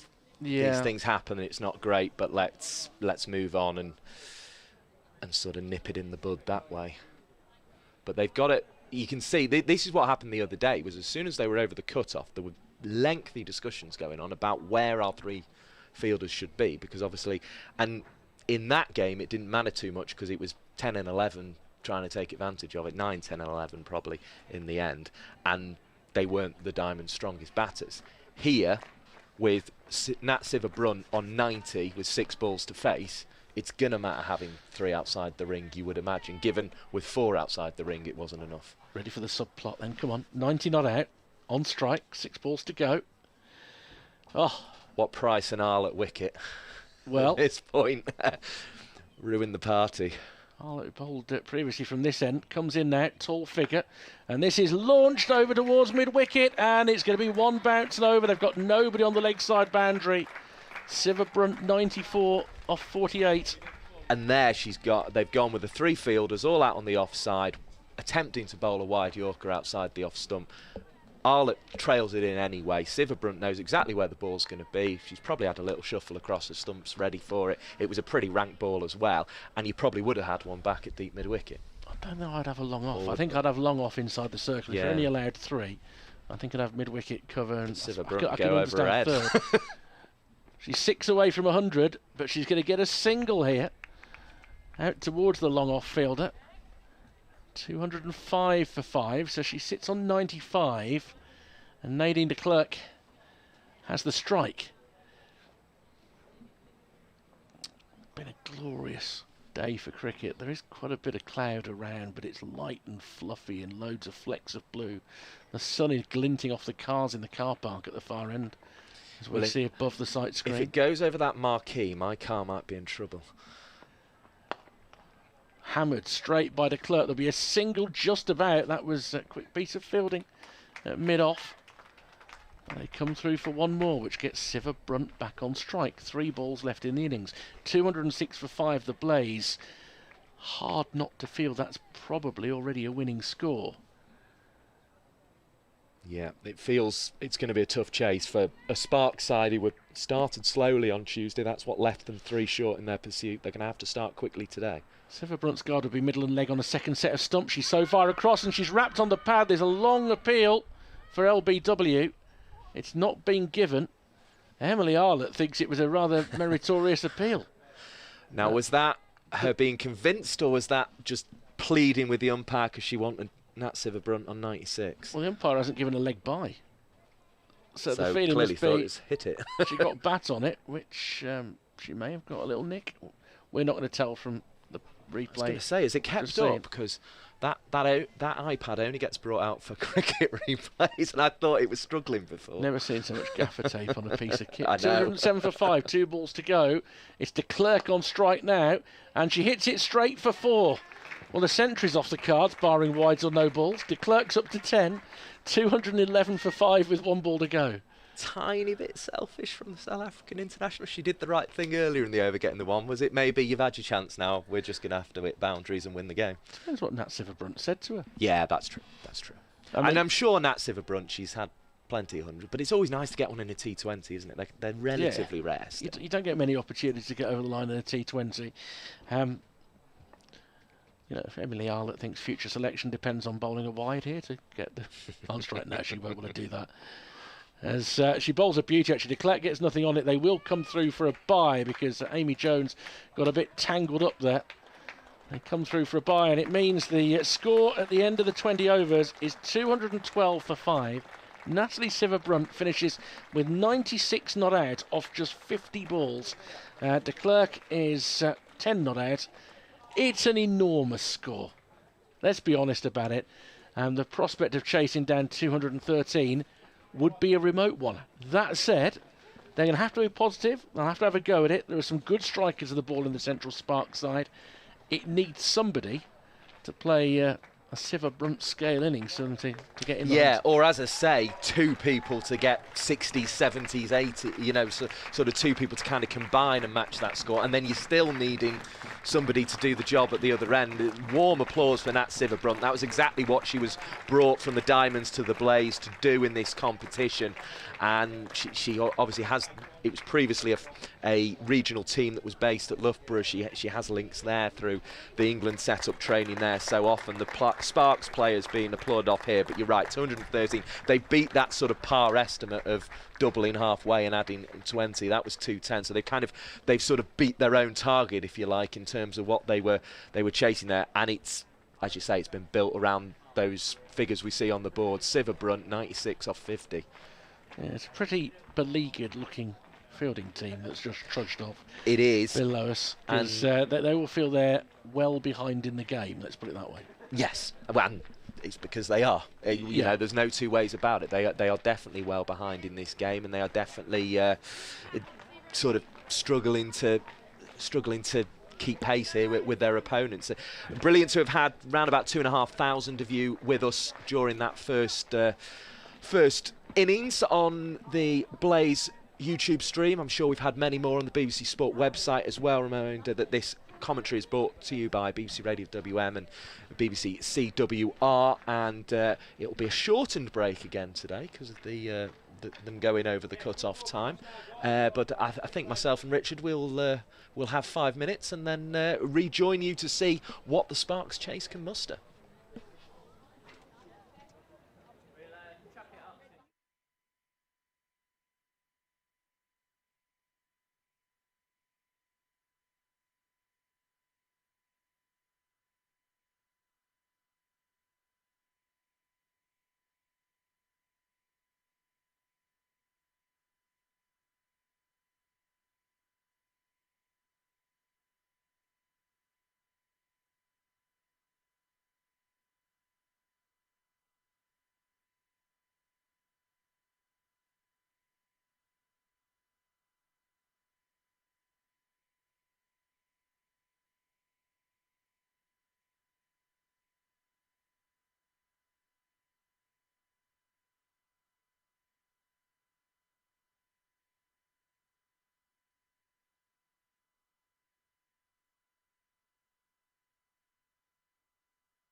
Sparks.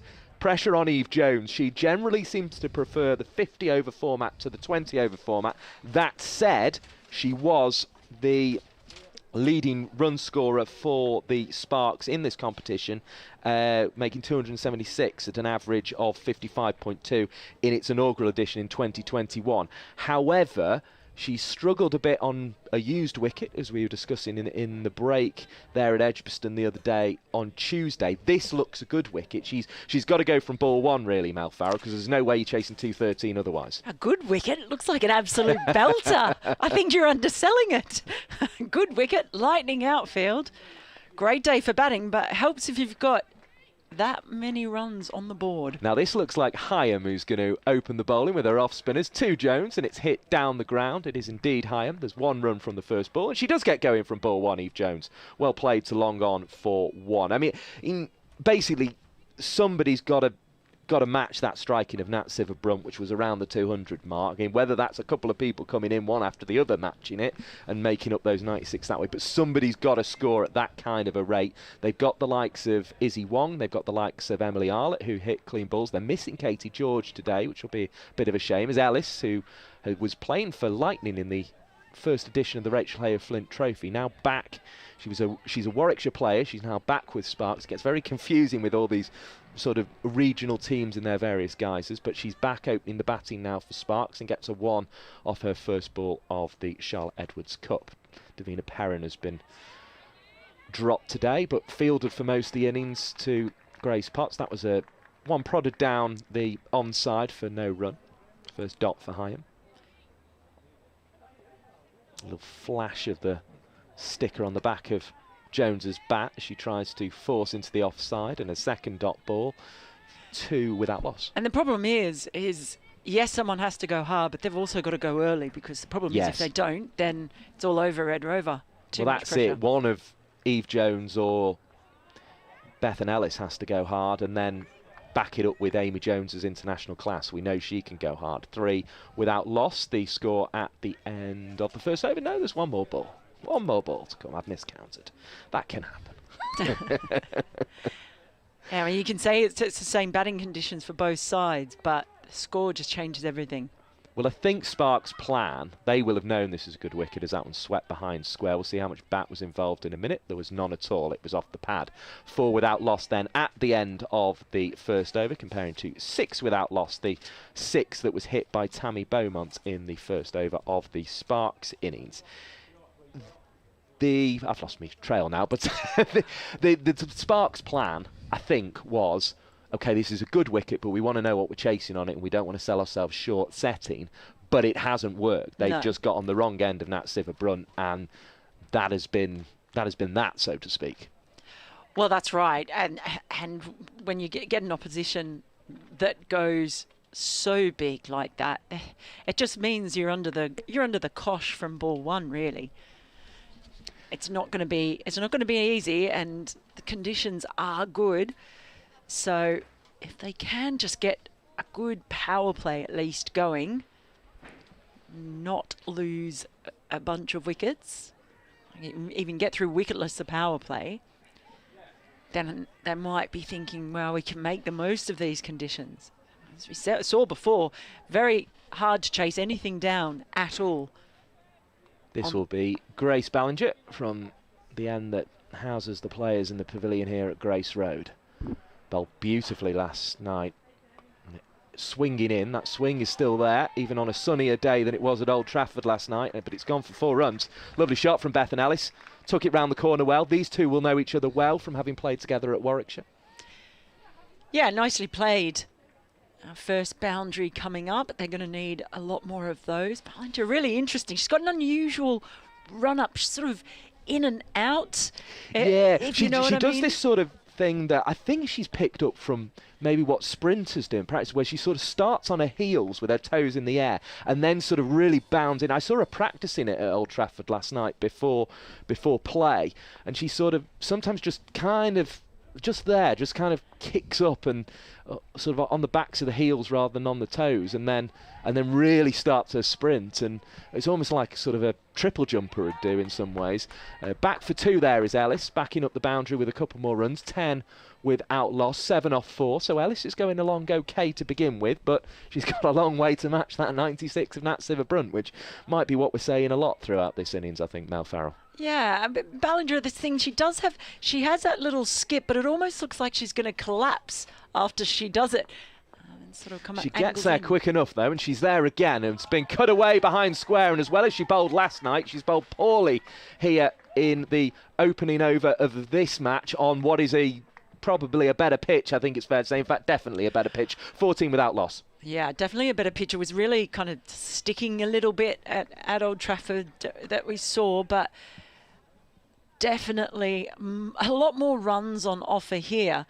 And the thing is, it's a sort of pitch where basically you just can't make any errors as a bowler. Another big playing area. We're right in the centre of it, the pitch we're playing on here at Grace Road, as well as Ballinger's already on her way once again. That's a better ball, swinging in to the pads of Bethan Ellis, and as a result she doesn't score off it. It's cramped up for room, neither getting back nor forward. 14 without loss, but it feels as if the outfield here is just a lot more quicker than it was last night at Old Trafford. Old Trafford, it felt a lot slower across the ground, whereas here it feels if it's out the ring, that's it. You've basically got 25 yards around the bat to stop the ball, and if it goes past those 25 yards, that's it. Of course, 30 in the men's game, 25 in the women's currently, as Ballinger bowls again, swinging back in towards those stumps. It's another dot ball, and she seems to, after being a little bit wayward on the offside and the leg side earlier in the over, to have got back to that sort of ball that she got Deandra Dott in with last night. Yeah, and that's the ball that seems to be the best option for her when she gets it, instead of going straight on, being able to just bend it back in a little bit. Just a nice amount of swing to keep the batter guessing.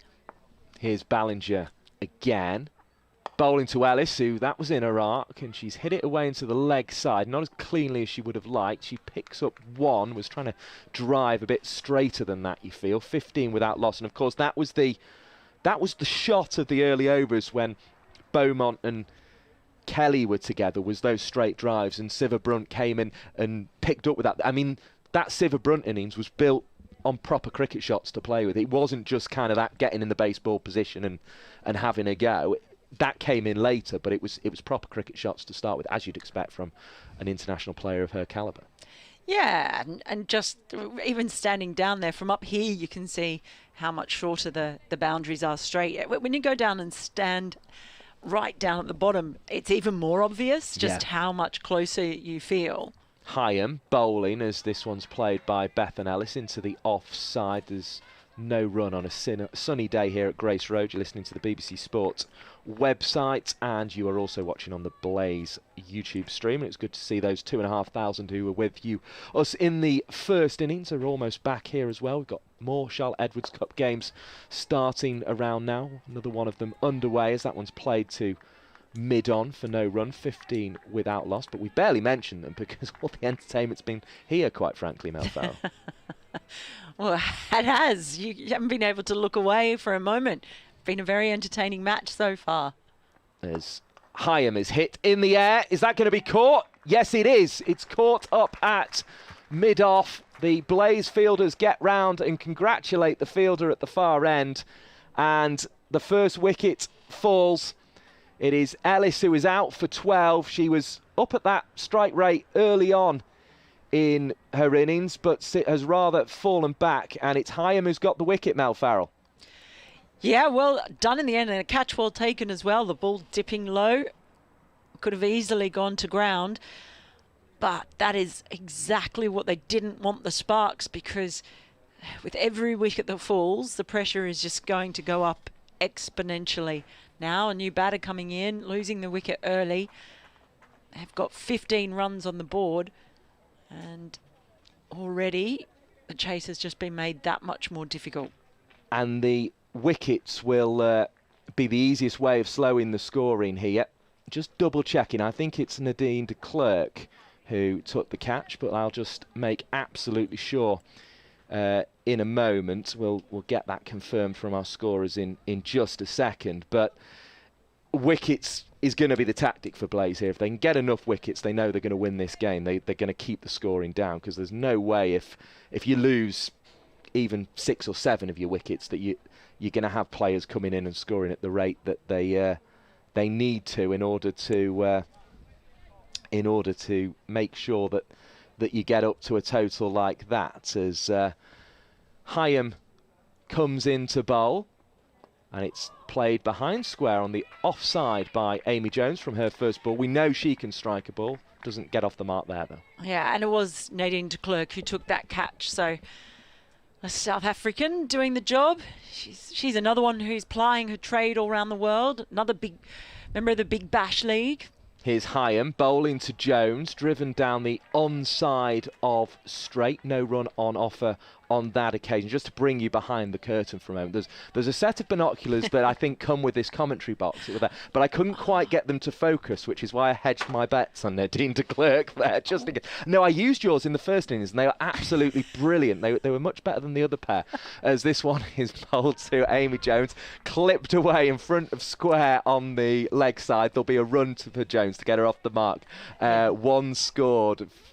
16 for 1 is the score at the end of the third over of the innings. Just the 1 run then off that over and a wicket, and that's the sort of over that, when we count all the beans up at the end of the game, is probably going to put it in Blaze's favour. But it's early stages of the power play. Can Eve Jones and Amy Jones, which is slightly complicated, we have to say, but we get that fairly regularly with the Sparks, can they now put that through ball? Well, didn't they combine? I remember seeing earlier that they combined together to get a pretty good win in the 50 over.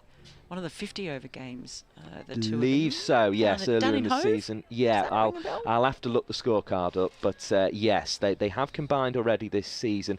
As we say, Amy Jones, who's on strike now, we know she can hit a clean ball. She has the highest score in the Rachel Hayo Flint Trophy, made 160.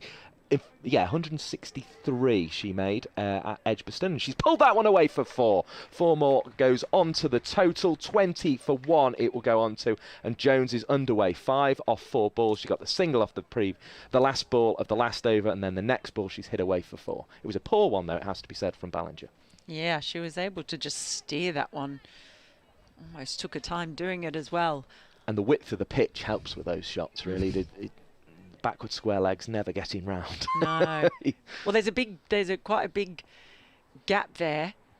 The other fielder outside the ring is down at third as Ballinger bowls within this power play. That was a better ball. That was more reminiscent of the one that got Dot in last night, which I was up on the point there at Old Trafford when that ball was bowled and looking down. I've never watched cricket from there before, and you could really see the movement, and that it was a clean swing and a miss from Dot in the end. Yeah, she's really got that ability. When she gets it right, she's just got really nice amount of swing. Sometimes you see some of the opening bowlers in women's cricket get too much almost to control. Here's Ballinger trying to look for that swing again. She's got it wrong this time, though. It didn't swing as much as she would have liked. It was outside off stump, and it was almost clipped, even though it was a drive. We often talk about clipping through the leg side. Jones seemed to almost turn the wrist one on top of the other and clip that away through the offside. 24 for 1. Jones has 9. And that's the problem when you're sort of bowling that line, starting off outside that off stump, and the ball just doesn't come back in like that. It's just served up, really. Yeah, it was full. Jones could have almost gone anywhere on the offside with that one. She went sort of just in front of point in the end, which is perhaps an unusual place to go off the front foot, but it was effective. Spins her back once and prepares to settle into a stance once again. It's a slightly open stance for the right-handed Jones, facing the left arm of Ballinger. That's poor down the leg side, and it's been clapped away for 4, and all of a sudden we're starting 6, in fact. It's gone all the way. Well, I thought she'd hit down on that, but she's flat battered it away for 6 runs. 30 for 1. It may have been an optical illusion, Mel Farrell. How did you see it? Yeah, I didn't think it had gone that high. I was a little bit surprised myself until I saw Jack Chantry raise the hand. Well, 15 off 7. We saw Bethan Ellis get towards that 200 strike rate. It didn't come off for her. She is the batter out. If you just join us on the Blaze stream and on the BBC Sport website, caught by Nadine de Klerk of the bowling of Lucy Hyam for 12. It took her 11 balls to get there in the end. Got sort of rather choked up having had that good start. Can Jones of the Amy variety be the one to go on here? Preparing to settle again. Looks comfy at the crease after the boundaries in this over. Is going to have to go hard if she wants to win her tee in this game. There's a big appeal for LBW. I'm right behind it, and it felt like it was doing too much for me, Mel Farrell. Yeah, definitely going down leg. Useful dot ball, though. A very useful dot ball. I mean, raced away, 30 runs already. It's definitely a batter's day today. Yes. just a bit of an understatement there. I mean, I'm surprised Ballinger's getting as much swing as she is, given there are clouds, as you say, they're those Simpson clouds. I know where I've got that from now, because I nicked that one myself, as Amy Jones hits that one down the offside of straight. Marie Kelly is there with the fielding. 30 for 1 is the score. The Blaze in there. There's a lot of debate whether I think it's been described as a blood orange, but people aren't quite sure whether it's a red or an orange. But I'm going to go with blood orange, so that I'm right either way.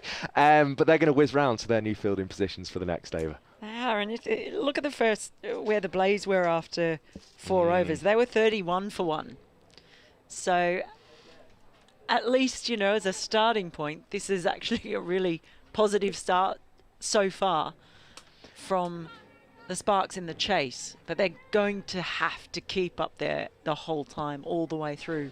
And this was where Tammy Beaumont, 4th over, was the last out of the last ball, and then Marie Kelly was out for the first ball. But it didn't really help, because then Georgie Boyce and Nat Siva-Brunt put on 96 between them. They brought the 50, and what did I scribble down there? I think it was about 27 balls the 50 partnership came up. I'll find the exact scribble in a moment, as into the attack comes Sarah Glenn, the distinctive leg spinner, who's very much first choice in the leg spinning role, combines well with Eccleston and with Charlie Dean at the moment in the England side, and is hit for 1 there off the first ball. It will bring Amy Jones onto strike. Eve Jones getting the single there. She's 3 off 5 and has barely played a part in this innings, which is unusual for the Sparks captain, but quite happy to get her eye in from the other end at the moment. It was always Michael Clark said that was the thing you should do, as Amy Jones this time gets the single.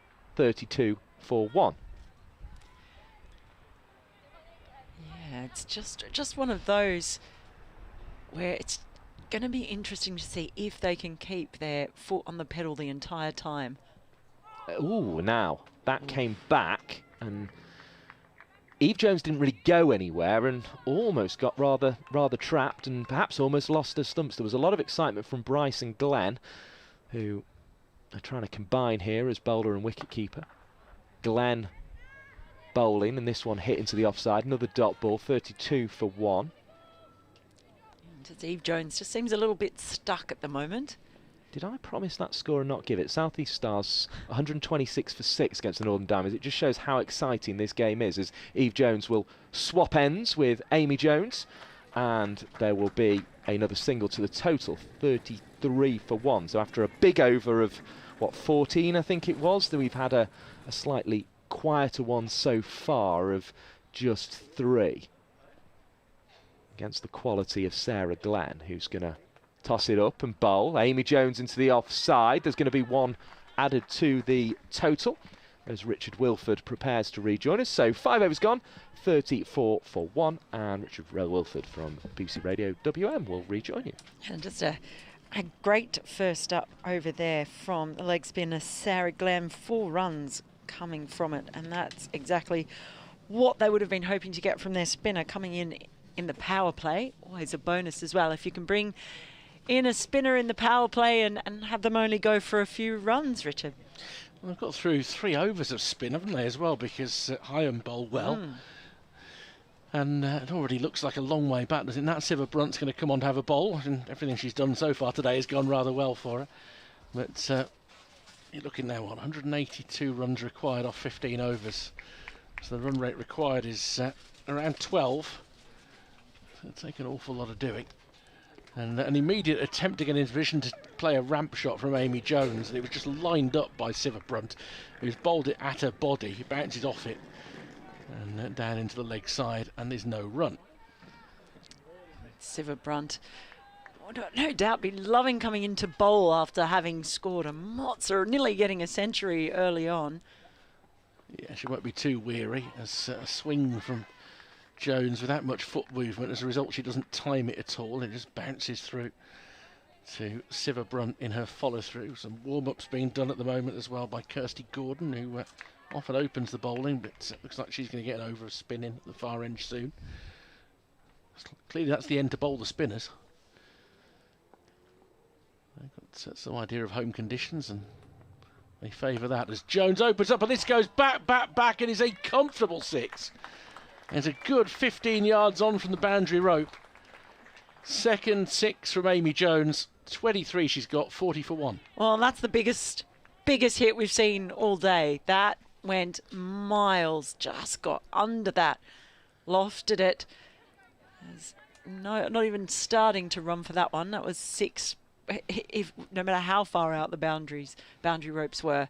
So Amy Jones's intentions are very, very clear here. She wants to get on top of Siva. England's sibling rivalry in a way, if you like, as Amy Jones looks to guide this through the covers. Can't beat the field. In nice and quickly there to pick up was de Klerk. But Amy Jones, as if she's thinking, well, look, Nat Sivabrunt has hit he wrong for a straight 6 earlier. I'm going to avenge that. Going to go one better and take on the longer part of the longer boundary. Fielder in the deep there now. This is driven straight and wide of mid-on, and that will be 4 more once it beats the infield. It's a good sprint after it from Tammy Beaumont, but she won't be able to cut it off, so another boundary. Well, even when the fielder got a little bit of a touch to it then, still ends up going all the way, so it is something else. As I was saying, talking to some of the ground staff here who are up taking a photo, very proud of their work, talking about snow and puddles and everything else they had here before the season. She advances down the wicket. Oh, this could be trouble. No, it's a low chance that can't quite be scooped up by Hyam at short, straight mid-wicket. It went into her fairly quickly, and she tried to get her fingers under the ball. Sivabrunt has her hands on her head, but that was a difficult chance for Hyam. End of the over, the 6th. The target 213, a mammoth target, and the Central Sparks are 44 for 1. Yeah, so after 6 overs, that's when really the Blaze started accelerating. So after the power play, they were 57 for 2. So it's at that point where we had Sivabrunt coming in, Boyce coming in and just launching really. And the Sparks will probably be really hoping that Eve Jones can get going. She's 4 off 8. It's just been a little bit stuck, not able to get going. Hasn't looked completely convincing as yet. And Sarah Glenn will continue round the wicket. She comes down the track and lifts the ball up towards long on for a single. Long on and long off of both back as we're now outside the power play. Jones to 5. She's only faced 9 out of 37 deliveries. Yeah. But I don't mind that when it's like that. She gets an easy single down front of the wicket and brings Amy Jones onto strike. And why wouldn't you? And she's been hitting the ball as well as she has. And Amy Jones is going to have to make a big score if they're going to get anywhere near this target. Lovely little reverse paddle here. The chase is on, and again, once it's through the infield, it doesn't stop. It's almost like there's a steep slope to this end. The ball gathers momentum. 4 more for Jones. Well, she's playing off a leg spinner. She didn't put much power behind that at all. She just kissed it with the bat, and it's still managed to get through 2 chasing fielders coming back. It's almost made of. It's not grass. This outfield, it's glass. It's like a very smooth nap on a snooker table. The ball just won't stop. 49 for 1. Amy Jones has 31. Glenn goes in again and is driven up towards long on for a single. They've taken 6 off the first half of the over, but you've got to get another 6 off the next half even to stand still. 50 is up. It's taken 39 deliveries, which on a normal day would not be bad, actually. Be fantastic. It's not a normal day. Eve Jones comes down the wicket, big inside edge through towards mid-wicket for a single. Hasn't timed a thing just yet. 51 for 1. No, she hasn't timed anything. As I said, she looks just a bit stuck. It's like when you turn the ignition in the car, it just sort of won't turn over. Yeah. It feels a little bit like that, but that's okay at the moment if Amy Jones stays out there. But at some point, Eve Jones is going to have to turn it on. Then drops this one a bit short. Hammered through the leg side. Oh, the timing again. And that's what set Beaumont, Sciver-Brunt and now Amy Jones apart, is their ability to time the ball, to find the gap. 55 for 1. Amy Jones now 36. Yeah, they just made a dreamy shot then. And we saw another fielder in the outfield make a attempted dive, but unless you're right on the money and in exactly the right spot on the rope, you haven't got much of a chance of stopping it, particularly when it's struck so cleanly as Amy Jones has been doing. Glenn, straighter ball, almost squeezed that through, but the inside half of the bat is enough for Amy Jones. They run the first hard, but there's no real prospect of a second. And through for a single. They have taken the 12 they need off that over, so that was a good one for them. 56 for 1 after 7. Well, that might have been the first ball, I think, that Amy Jones hasn't timed particularly well, but that's okay at this stage of the game. Just would like to see Eve Jones be able to get going a little bit more there, because what you don't want is just all the pressure on one. Yes, you want someone else supporting and being able to turn around and give them as much strike as possible. But with such a massive target, I think it's going to be all hands on deck. It is. Mike's just shown me his mobile phone. Not he's showing it off. It's a bit conceited, isn't it? I learnt 2 things from it. One is that that score of 212 is the second highest in the history of the Charlotte Edwards Cup. The second thing is he really needs to upgrade his phone. It's in a state, And honestly. it's got cracks all over it. It doesn't have a cover. Steam Rookie error. Rookie error, that. Right. In to the attack for the first time today is Kirsty Gordon, and is a big top edge. This is going to be in the air for a long time, and it's going to drop safe. And it bounces almost like a tennis ball above head height. Jones, Amy, comes through for a single. She's 38. 57 for 1. Wow. I mean, nothing goes right for the bowlers and the fielders on this. There were 3 of them converging. It hung in the air for what seemed like an absolute age. I was sure that someone was going to be able to get to it. I thought you could have gone out there and caught it, but no. It was right in the middle of no man's land. You haven't seen me run, have you? No. It's outside off stump, but Eve Jones gets a better contact on that, and if they'd really pushed hard, there might have been 2 there, but Amy Jones was rather dawdling towards the far end. Quite a wild throw that comes in as well, but just a single. Eve Jones to 7, 58 for 1. It's very satisfying, the noise of studs on concrete below every now and then. It's a great summer noise. Love it. Floated up outside off stump, driven up towards long off by Amy Jones for another single. She's 39, 59 for 1. Cricket's a game of sounds, isn't it? Sounds, smells. It used to be smells in the days of the Sunday League. When I was watching cricket in the 70s and 80s, it was, and the smell of egg mayonnaise and cigarettes was part of it. But anyway, there you go. That's a very firm drive by Eve Jones, but she's hit it straight into Amy. And they won't get anything at all as it bounces off into the offside. Amy Jones apologises. They would have got at least a single, possibly more, because it was well struck. Probably the first ball she's timed, and she's hit a namesake with it. Comes down the wicket again, driving up towards long off. They're struggling to get Kirsty Gordon away here. Yeah, it's been a good start by Kirsty Gordon. I mean, you talk about smells and sights. I did go down to the cafe towards the end and watch the end of the innings down there. Yeah. I was reminded I was in England again when I saw things like cheesy chips and Scotch eggs on the menu. It's like, oh, I'm back. Seriously, I'm back. Have they got Scotch eggs? Yeah, they've got Scotch eggs. Gordon in, round the wicket to Amy Jones, makes a bit of room for herself, but can't beat the infield. That's an excellent over. Yeah, super stuff from Kirsty Gordon coming into the attack. Just 4 runs off that over, and that's one of the tidiest overs of the day. 60 for 1 after 8 overs, which, you know, ordinarily would be a useful platform. You'd be thinking you're going to get 160, 170 from there. The problem is they need 213. If you're just joining us, brilliant innings earlier from Nat Siver-Brunt, who was 96 not out at the end. Marie Kelly made 24. Georgie Boyce 32. And they just went and went and went. 10.5 and over, just over. Very impressive performance. Nadine de Klerk's going to come on to bowl for the first time. She really bustles in and slings it down. Quite short in stature, but a tenacious cricketer. She certainly is. She's been impressive when she's played in Australia as well.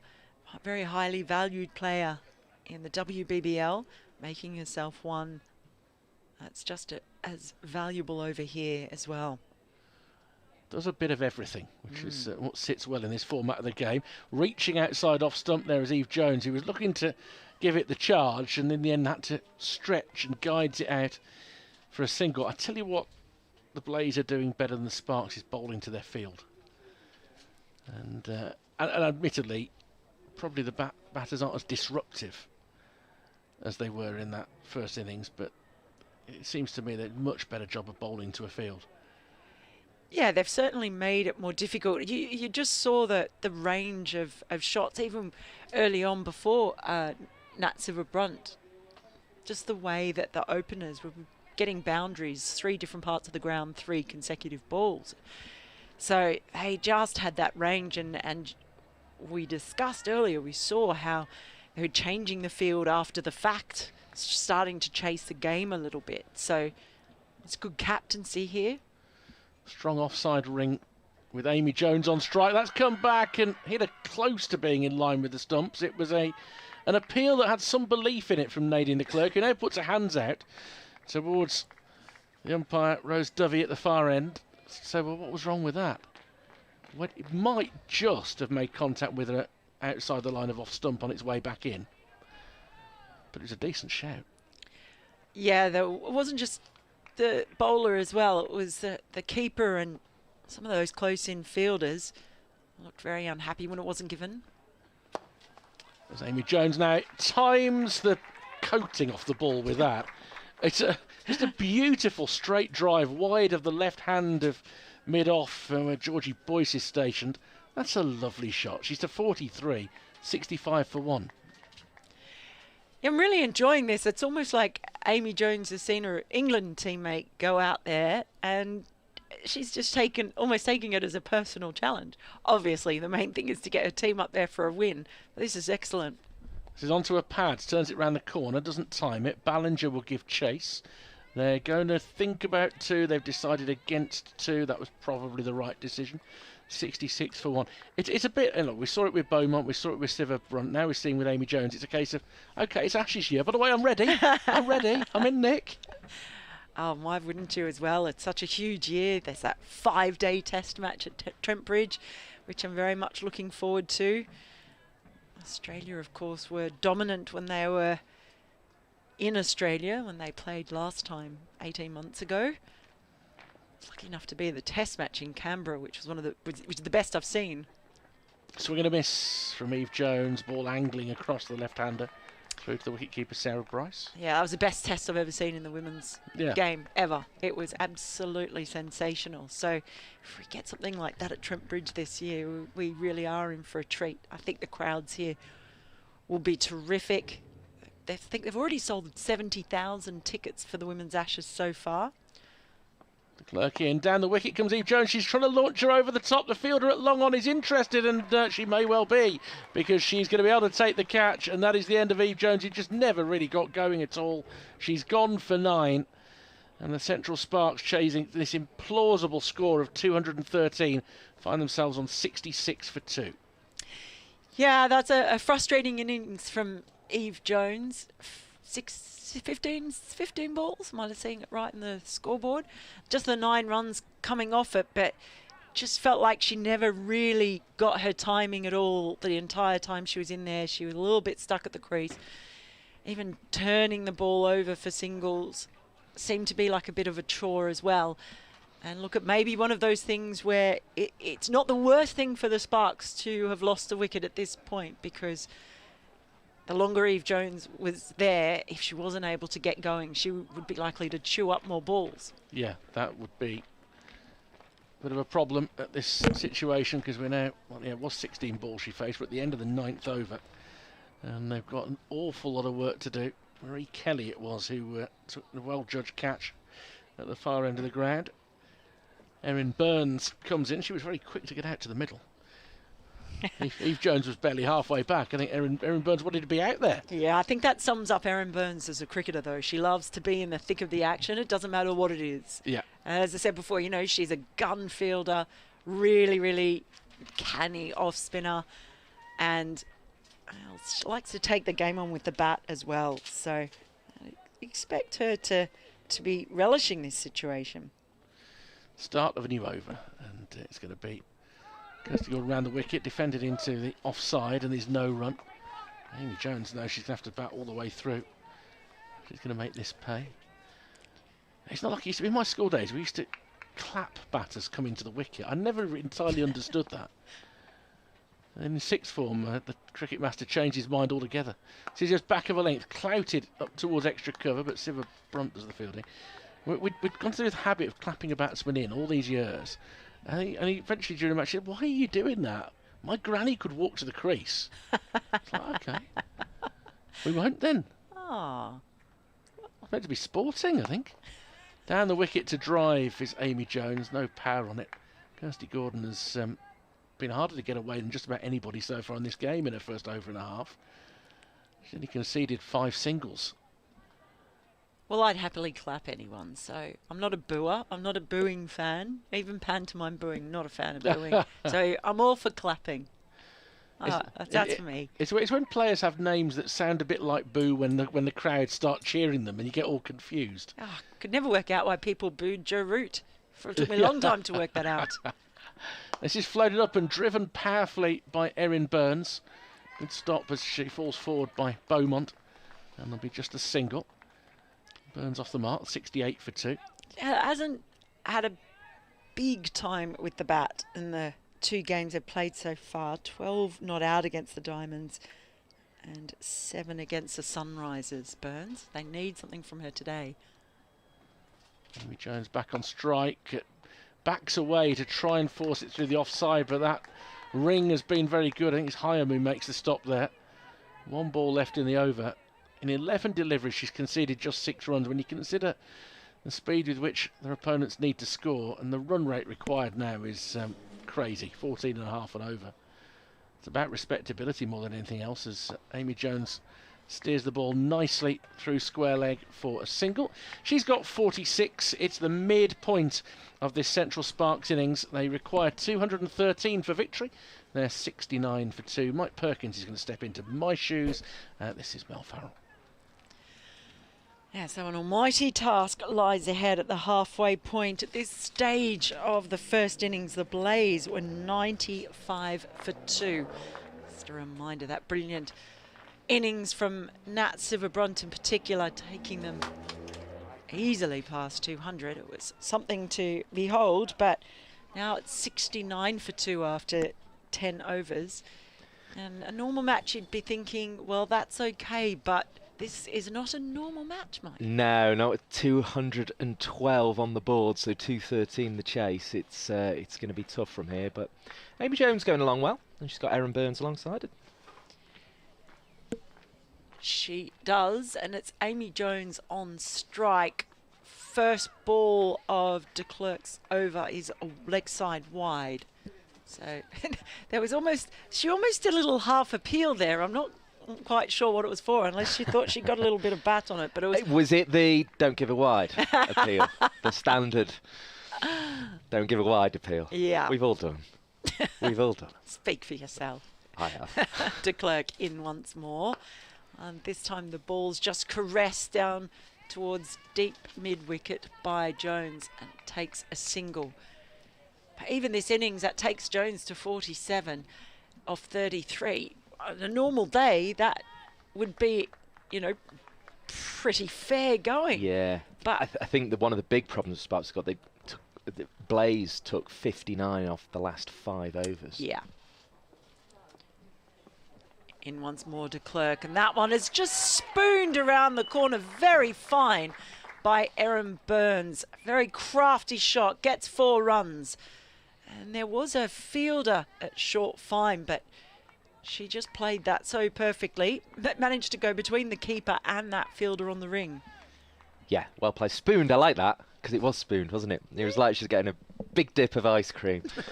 Enjoyed that. It's a day for ice cream. There's is. more blue now than Simpsons clouds. Last year when we had what, in British terms, was a heat wave. Burns on strike, and this one's angled in, and she just clips it away. Fielder running around from long on, cleans up. They'll just get a single. The game, and it so basically went above 30 degrees, and we all panicked. But the game that was played, and it was about, I don't know, I think it got up to about 35, and the game, the one-day international, I think it was England-South Africa, was played here at Grace Road. It always shines, the sun always shines here at Grace Road. In once more de Klerk, and that one is pulled firmly by Jones again, and another 4 runs. She just leaned back and pulled that one around the corner. So she has decided she's going to take on de Klerk. 50 up there for Amy Jones onto the board from 34 deliveries, so very well played indeed, and rapturously greeted by the Sparks players. But yeah, 80 for 2 is the important mark at the moment. So she remains on strike as de Klerk comes in. That one's full and angled in. She just clips that down the ground for another single. I actually was here for that so-called heat wave. Ah! Yeah. Actually, the day was really hot. Well, no. How are you going to tell me? No, I was at Chester Street for the ODI. Oh, okay. Stokes farewell ODI, perhaps. Well, we'll see. We'll see. Against South Africa. And it was hot. I'll give you that. Good. I'll give you that. Good. I mean, I wouldn't go over. I mean, it was like one day a year, but yeah, it was hot. Burns on strike. She makes to go down the ground, get to the pitch of the ball, but unable to get away. Just dribbles off the bat on the offside. So that is the end of de Klerk's over, 81 for 2. Just a couple of little bits of housekeeping during the break. The first one being that scores elsewhere. Southeast Stars have set 139 for the Northern Diamonds to win. They're 1 without loss in their chase in the first over.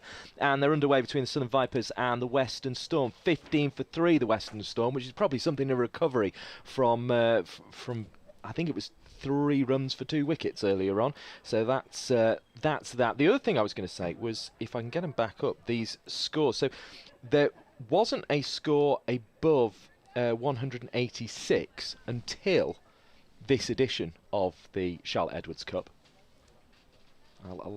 Glenn's, I was going to say I'll allow Glenn to come in a bowl, but she's still adjusting her field. Here we go, Sarah Glenn and Mel Farrell to bring it to you. She's a change of end for Glenn. That one's drifting down the leg side, but Amy Jones unable to get that one away.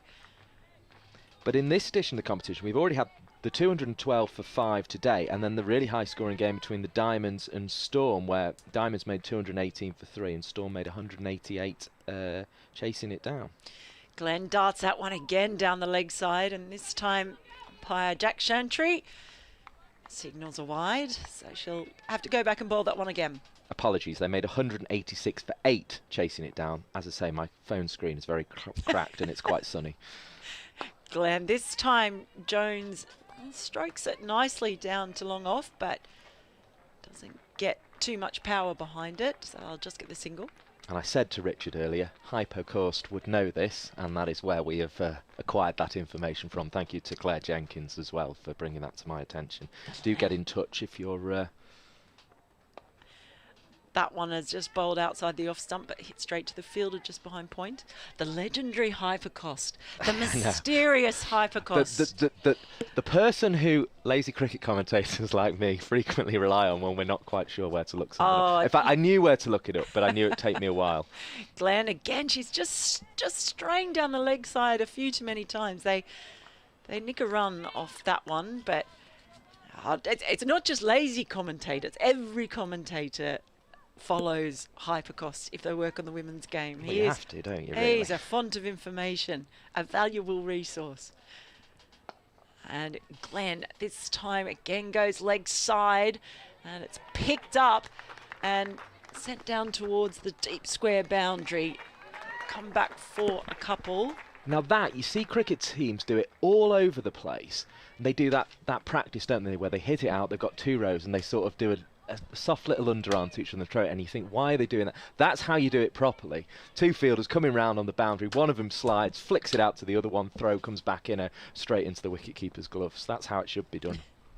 Absolutely. Amy Jones on strike. She attempts a sweep, and she's got a wicket, Sarah Glenn. Amy Jones went for the sweep, missed it, struck on the pads, and that is a huge wicket for the Blaze. Amy Jones departs for 55 off 38. She has been the one who has carried the burden of this enormous chase for the Sparks. But Sarah Glenn has claimed the wicket of Amy Jones, and that is a 3rd wicket to fall, 86 for 3. But more importantly for the Blaze, it's the wicket of Amy Jones. LBW for 55 off 39, Amy Jones, and it's a great contribution, but on a day like this where you're chasing 213, it's just not enough. It's just not enough, and that is the problem the Sparks have got here. And I guess, we'll see, but I guess they will look more at the bowling side than the batting side today. Yeah, well, it just puts the pressure now up about 10 notches. Because without Amy Jones there, someone else is going to have to get going now. And that they have bowled better to their field. As Richard was saying earlier, we've seen a lot more stops on the ring. They've just been in the right position. They've managed to just squeeze it because conditions are still absolutely stunning here for batting. But the Blaze look the real deal at the moment, don't Absolutely. I mean, obviously, really you'd expect them to, with the likes of Siva Brunt in the side, with the likes of Tammy Beaumont, but they've got the likes of Boyce, they've got the likes of Marie Kelly, they've got the likes of the Bryce sisters. They look a really, really good team. And people were wondering when they won those early games in the Rachel Hay Flint Trophy, a few of them, they were sort of games where they just found a way, which is often a sign of a good team, but perhaps weren't convincing. Whereas today, this is the first time, I think, this season where they've really kind of got a team by the scruff of the neck, and so far appear to be just making sure that they're not going to get in this game at all, the Sparks. Well, I thought if the game at Old Trafford last night, or yesterday, that they almost had the game by the scruff of the neck. Yes, and then they let it go, didn't they? Yeah. Now they still could here. They could. Is Campbell the new batter in? But Burns on strike. She attempted to play across the line. The ball's just ended up nicking straight past the keeper and just travelling all the way down, rolling across the boundary rope. So a 4, but a not of convincing 4. A streaky 4, shall we say. They'll take him. They'll take him because the gap is widening between the two sides after 12 overs. 121 for 121 for 2, 90 for 3. The Sparks score. This time the ball is just played down towards deep mid wicket, running in. Vacant territory there. They will just get the 1 run. In fact, it was 86 for 3 because obviously the first ball had gone for 4, and when I looked at the scoreboard, that was already up. So that gap is widening between the two teams. The main reason for that is Nat Siva Brunt, who has ball in hand. And took just 50 balls to get her 96. And she comes to Campbell around the wicket, angled in.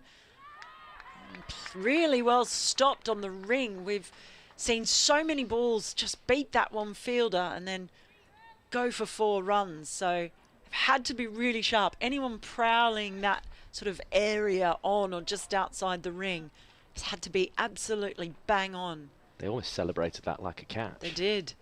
Siva Brunt in again. Attempted sweep. There's going straight to the fielder. So that's a bit of the difference, really, that we're seeing in this so many times. I was going to say exactly that. That ball in the first innings was going for 4. It was. Yeah. She did well, Erin Burns, got on one knee, turned it into a full toss, but then picked out long leg, whereas Siva Brunt was going, right, where's long leg? I'm going 5 yards either side of her, and she ain't going to get there. It's definitely been a difference as Siva Brunt comes in once more. When it goes to charge, it's given width and short, but unable to get away. This is exactly what we're talking about. Field is just seeming to be in the right spot at the moment for the Blaze. This is clinical from them at the moment. Burns 12 off 9. She looks like she's the one who's going to take on the attacking role. She comes down the wicket, and this time she does clear the fielder at mid-off. 4 runs. Lovely shot from Burns, and she has seen the wicket of Amy Jones, I think, as a trigger to accelerate. It's still just there, still 115 more required. It's possible still, isn't it? It's possible. I was sort of in the dilemma of, am I going to have to make my last 30 ball grid for the last 5 overs, or is the game going to be done? You know, there's some games where you don't even bother making the grid, but I think I am going to make the grid because I think it's worth doing. It's the Dave Fletcher trademark grid, the Derbyshire commentator, because as you found out today, Mel, I nick all my best stuff off other people, and the grid has been nicked from Dave Fletcher at Radio Derby. But the grids are very useful, and quite often in a game, particularly T20 games, you don't need your grid because it's one team's going to win. But I think today it's just worth keeping an eye on, even though I don't think the 59 off the last 5 overs is going to be matched by the Sparks here. But we will see. That's what's intriguing. Is indeed. Well, Campbell is 2 off 2. She's on strike now. Down the pitch she comes, plays a glorious straight drive, but terrific fielding on the boundary rope. 2 fielders converging from long on and long off. A little diving save, and they were high-fiving each other out there. This is the Blaze all round. They're celebrating every stop, every good bit of fielding that they pull off at the moment. Any stop is basically gold, and that's a lot of encouragement. They're very noisy. It's Gordon. Still more than 2,300 with you on the Blaze stream. We're also on the BBC Sport website. So Gordon in, it's a flatter delivery. Again, an attempted paddle, but it trickles off the bat past the keeper from Burns. And again, what did we see happen when Siva Brunt went for the reverse sweep? 4 runs. And it's just those are the little differences in this game at the moment. They are indeed. And Gordon, she has been outstanding today. She comes in again. This one time the ball's just caressed towards cover. But once more, ball is stopped and no run. What I would say is Sparks against Diamonds looked well out of it and had a big sting in the tail. Big shout from Kirsty Gordon, the finger raised, and that is another wicket. The 4th wicket falls, and just as Burns looked to be going, she is gone for 16 of 13. And all of a sudden that scoreboard pressure is starting to do some work for the Blaze, but a lot of credit there to the bowling of Gordon. She has been outstanding for them today. Another LBW, and Erin Burns is the one out this time. 1 short of the 3 figures. I wondered if it'd be a Wong or an Arlott at this stage. Wong came out needing 10 to win off 2 balls at Edgbaston on Tuesday. Couldn't hit the first ball for a boundary, but then hit the second ball for 6. I wondered, is this the time, or is it still too early? They've stuck with what I think was the scheduled order, the sort of coach's plan to send Freeborn out of this bit. If they were batting first, 99 for 4 at this stage, they'd be pretty happy. Absolutely. The other day, 99 for 4, and you're in the 14th over. It's all right. Be feeling all right. It's not a normal day, as we keep saying. It's not. Another 114 to go, and that's quite a while. That is outrageous. I mean, that's last night. That was most. I think the chase was 118, wasn't it? Something like that. Absolutely. Well, we talked a lot about Nat Siva Brunt and what she's done in this game, but Kirsty Gordon, she has been absolutely brilliant here. She continues around the wicket, the left armour, and that is very watchfully defended by Freeborn first up. loves to lead a team, doesn't she, Kirsty Gordon? Such a competitor. I remember I think it was it was the second edition, and she just lost her England Central contract. Comes in once more. That one's floated up a little bit more, and it's slammed through the covers. This time, someone has found the gap, and it's Freeborn. 4 runs. Takes the Sparks past 100. 103 for 4. They still have an almighty mountain to climb here at Grace Road. It was Raf Nicholson who reported this, I think, on her Cricket Her podcast, and was saying Gordon was bowling and Beaumont almost had, and she was in amongst the wickets, and she was really loving it, and getting in there and sort of really kind of giving the batters a bit to think about with not just the ball, but also with kind of the body language and what she was saying and that kind of thing. And Beaumont almost had to come over to her and go, I think you just need to cool it just a little bit. I think you're just a little bit of the wrong side on this. Well, just seeing recently, I love a bit of a bowling dester. Usually you get it from the quick bowlers. Yes, that's what I mean. Great. So you get it from Shabnam Mishmel, you get it from Catherine Brunt, you get it from Marizanne Kapp. And then Kirsty Gordon comes on and snarls at you. That's what you want. I'm all for a bit of that. I would like that almost as much as a bowler in a cap. Yeah, I like bowlers in caps. I think I've heard the theory explained of why people do it, and I like it. Campbell on strike.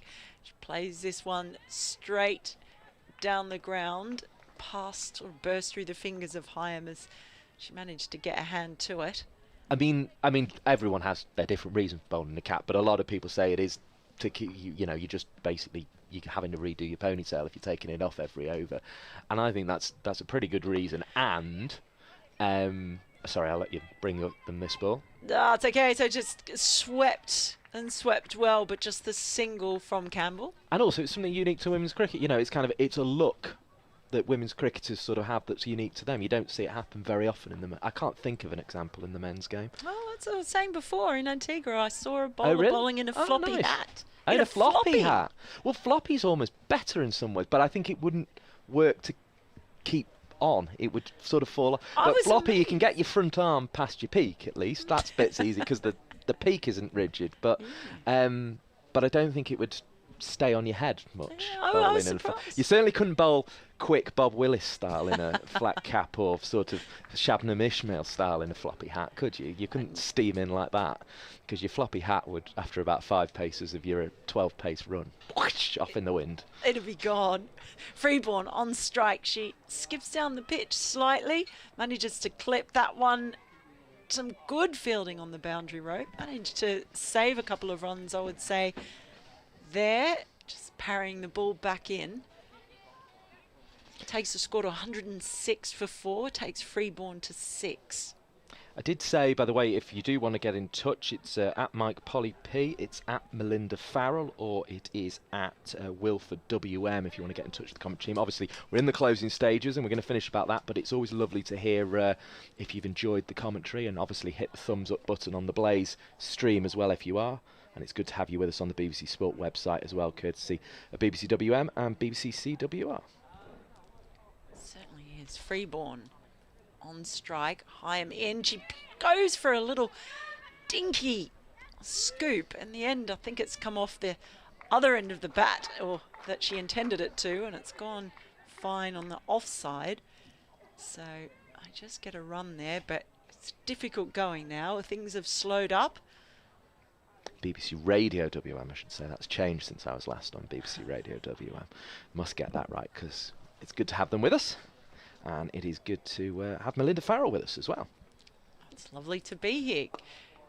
As Freeborn comes down the pitch again, but that one goes straight to the fielder running in from long on. So just a single. It's great to be back in the country, and I'm really impressed by the coverage of this tournament, even some of the county stuff in the men's, the streaming services now available over here in this country. Good, I'm glad, because a lot of people work very hard on them, I have to say. So it's it's good to see. Last ball the over. Here's Campbell, skips down the pitch again, straight back over Hyam's head, but again the two fielders from long off and long on converging. Chance for a run out. but she's home safely. Big dive there in the end as the umpires come in and look to fix up the stumps. I'm going to leave you for a little bit, but it certainly has been wonderful to be on, so thanks for having me. It's been fantastic to have Mel Farrell with us. We may well even squeeze her in just for a final thought at the end of this game, but it's been, as I say, fantastic to have her with us on the BBC Sport website and also the Blaze live stream. Good to have plenty of you with us on that. Richard Wilford is returning as well. I was saying, Richard, whether I was going to get out the painted Dave Fletcher grid for the end of the game here with 30 balls to go. Well, we've got 30 balls to go and there's still more than 100 runs needed. So I think having drawn it up, it might not be needed. I think even that outside chance seems to be drifting away. 102 or 5 overs is a lot of runs, given the Blaze got 59 off the last 5. Yeah, I'm not conscious of the grid. I'm not aware. No, well, maybe, I don't know, maybe I just heard him going on about it. I thought, actually, that's quite a good idea for T20 cricket. It's Glenn bowls, and it's been hit away through the offside, 4 runs. Well, that's the place to start. Takes on to 115 for 4, takes the asking rate below 100, 98 required off 29. I don't think I'm going to do it ball by ball today, but we will see. If it gets close off 15, maybe we might start bringing the ball by ball back, but at the moment it's out the question, if we're honest. I think it's how much really, and whether the Blaze win by more than that 1.25 run rate, as this one is hit away again. Now, will this be 4 more? It's quickly across the outfield, but it's a good bit of fielding right out there on the rope. Nat Siverbrunn, she's got 96, she's bowling her overs, and when she's asked to do the hard yards there out on the boundary, absolutely impeccable with the sliding throw. It was setting the standards, isn't it? That's the standard that everybody else wants to attain. That's a great piece of outfielding. Brilliant example to the Blaze players, although Sarah Glenn is one who is trying to set that example, although this is proving to be an expensive over because that's going to trickle all the way for 4 runs. It was an outside edge up in the air through gully. It's the sort of thing in the first 10 overs of a 4-day game that would be gobbled up, but in a 20-over game it runs away for 4, and Sarah Glenn doesn't have a gully in this format, and it's now 92 to win, 121 for 4. You with Mike Perkins and Richard Wilford. I mean, it's meagre comfort for the Central Sparks though, because 10 runs off the first 3 balls of the over, and that means they're still behind the rate they need. Yes, that's the problem, isn't it? It's Glenn bowls, sweep shot. Oh, where's that gone? I was expecting to see it go through straight mid-wicket. It's gone behind the wicket-keeper and away for 4 runs. 125 for 4. Another 4. Expensive over this from Sarah Glenn, the England international. 88. She has been unlucky in a sense that I don't think that one was where it was aimed, and the shot that went in the air through gully was probably catchable on another day with a fielder there, but this is proving expensive. In comes Glenn again, clapped down the ground. There is a long on in place. It's Nadine de Klerk, and there is a single onto the total, 126 for 4. So she got a little inside edge on that previous ball, did she? That's why it went. Yeah, I think it was. If you get what I mean, she went originally to go square and hard, and that's where I started looking. And then I think she sort of got a bit less bat on it. It almost wasn't an inside. It was kind of like it kind of just tickled the bottom of the bat on the way through. Down the ground, hit hard up towards long on this occasion, and there is a single taken. It brings Freeborn back onto strike. Campbell onto 7 off 7. She was really trying to get her hands through that, Campbell. She did everything she could, but ultimately, at the end of the over, there is still 86 more required, but a big dint in the total. They've taken it down from 102 to just 86 in that over. I say just 86. Yeah. Probably the understatement of the year. The run rate required has gone up to 21.5 and over, but what they're trying to do is get some respectability on it and try and get into some sort of form as well. You know, Amy Jones batted really beautifully. We're seeing now that Abby Freeborn is going through the gears a bit. This is her highest score of the season so far. She got good runs in this competition last year, I think about 163 runs in the Charlotte Edwards Cup, so should be pleased that she's got going here. And if they could get around 160, 170, I think they'd not be too disappointed. Just they lost the game in the first half. I was going to say match. They're going to look at the ball, aren't they? They're going to go, we didn't quite do it with the ball, unfortunately, but I think the batting display has been fairly credible, and they've still got power to add. Campbell facing up. Down the track, it's in the air and it's caught at backward point. De Klerk with the bowling. Campbell is out for 7 off 7, and that's Lucy Hyam there at backward point with the safe pair of hands. All over for the day for Campbell, and as I say, she was 7 off 7. She's now 7 off 8 and out, sitting in the dugout. Yeah, she's got to go, trying to hit it over the top. There's a ring of fielders inside the circle there. Just didn't get enough height on it, and Hyam he's had a good time in the field. It's bowled well. Yeah. I mean, not bowled at all yesterday. She's just one of those really useful cricketers. She can, like she did last night, she came out okay, she was not out, but you would have backed her to get those last few runs if she had to. She bowls good off spin, and as you say, she's very lively in the field. Exactly the sort of player you need in T20. 127 for 5 then, another 86 still to win. Emily Arlott coming in next. This is the sort of area where those who follow the Sparks would like to see Izzy Wong come in these sort of situations. Well, Arlott because does a similar job. Yeah. They both hit it, don't they? They do. But Izzy has batted at the top of the order in this form of the game before now. Well, I just felt against Diamonds, and okay, it was, to be fair, it was Freeborn who took 20 off and over on Tuesday, but I did feel, could have Wong just come in a bit earlier and left them a bit close, rather than coming in with 10 needed off. Yeah. And it felt... It gets a 6 off the final ball, yeah, think, oh, what if? It felt with the school children there, as she'd been fielding in front of and making friends with, as if it was all set for her to come out and hit 2 boundaries, but she got 1 very good ball from Tryon, and it just felt they'd left it too late. And whether they have with not using Arlott and Wong today, who knows?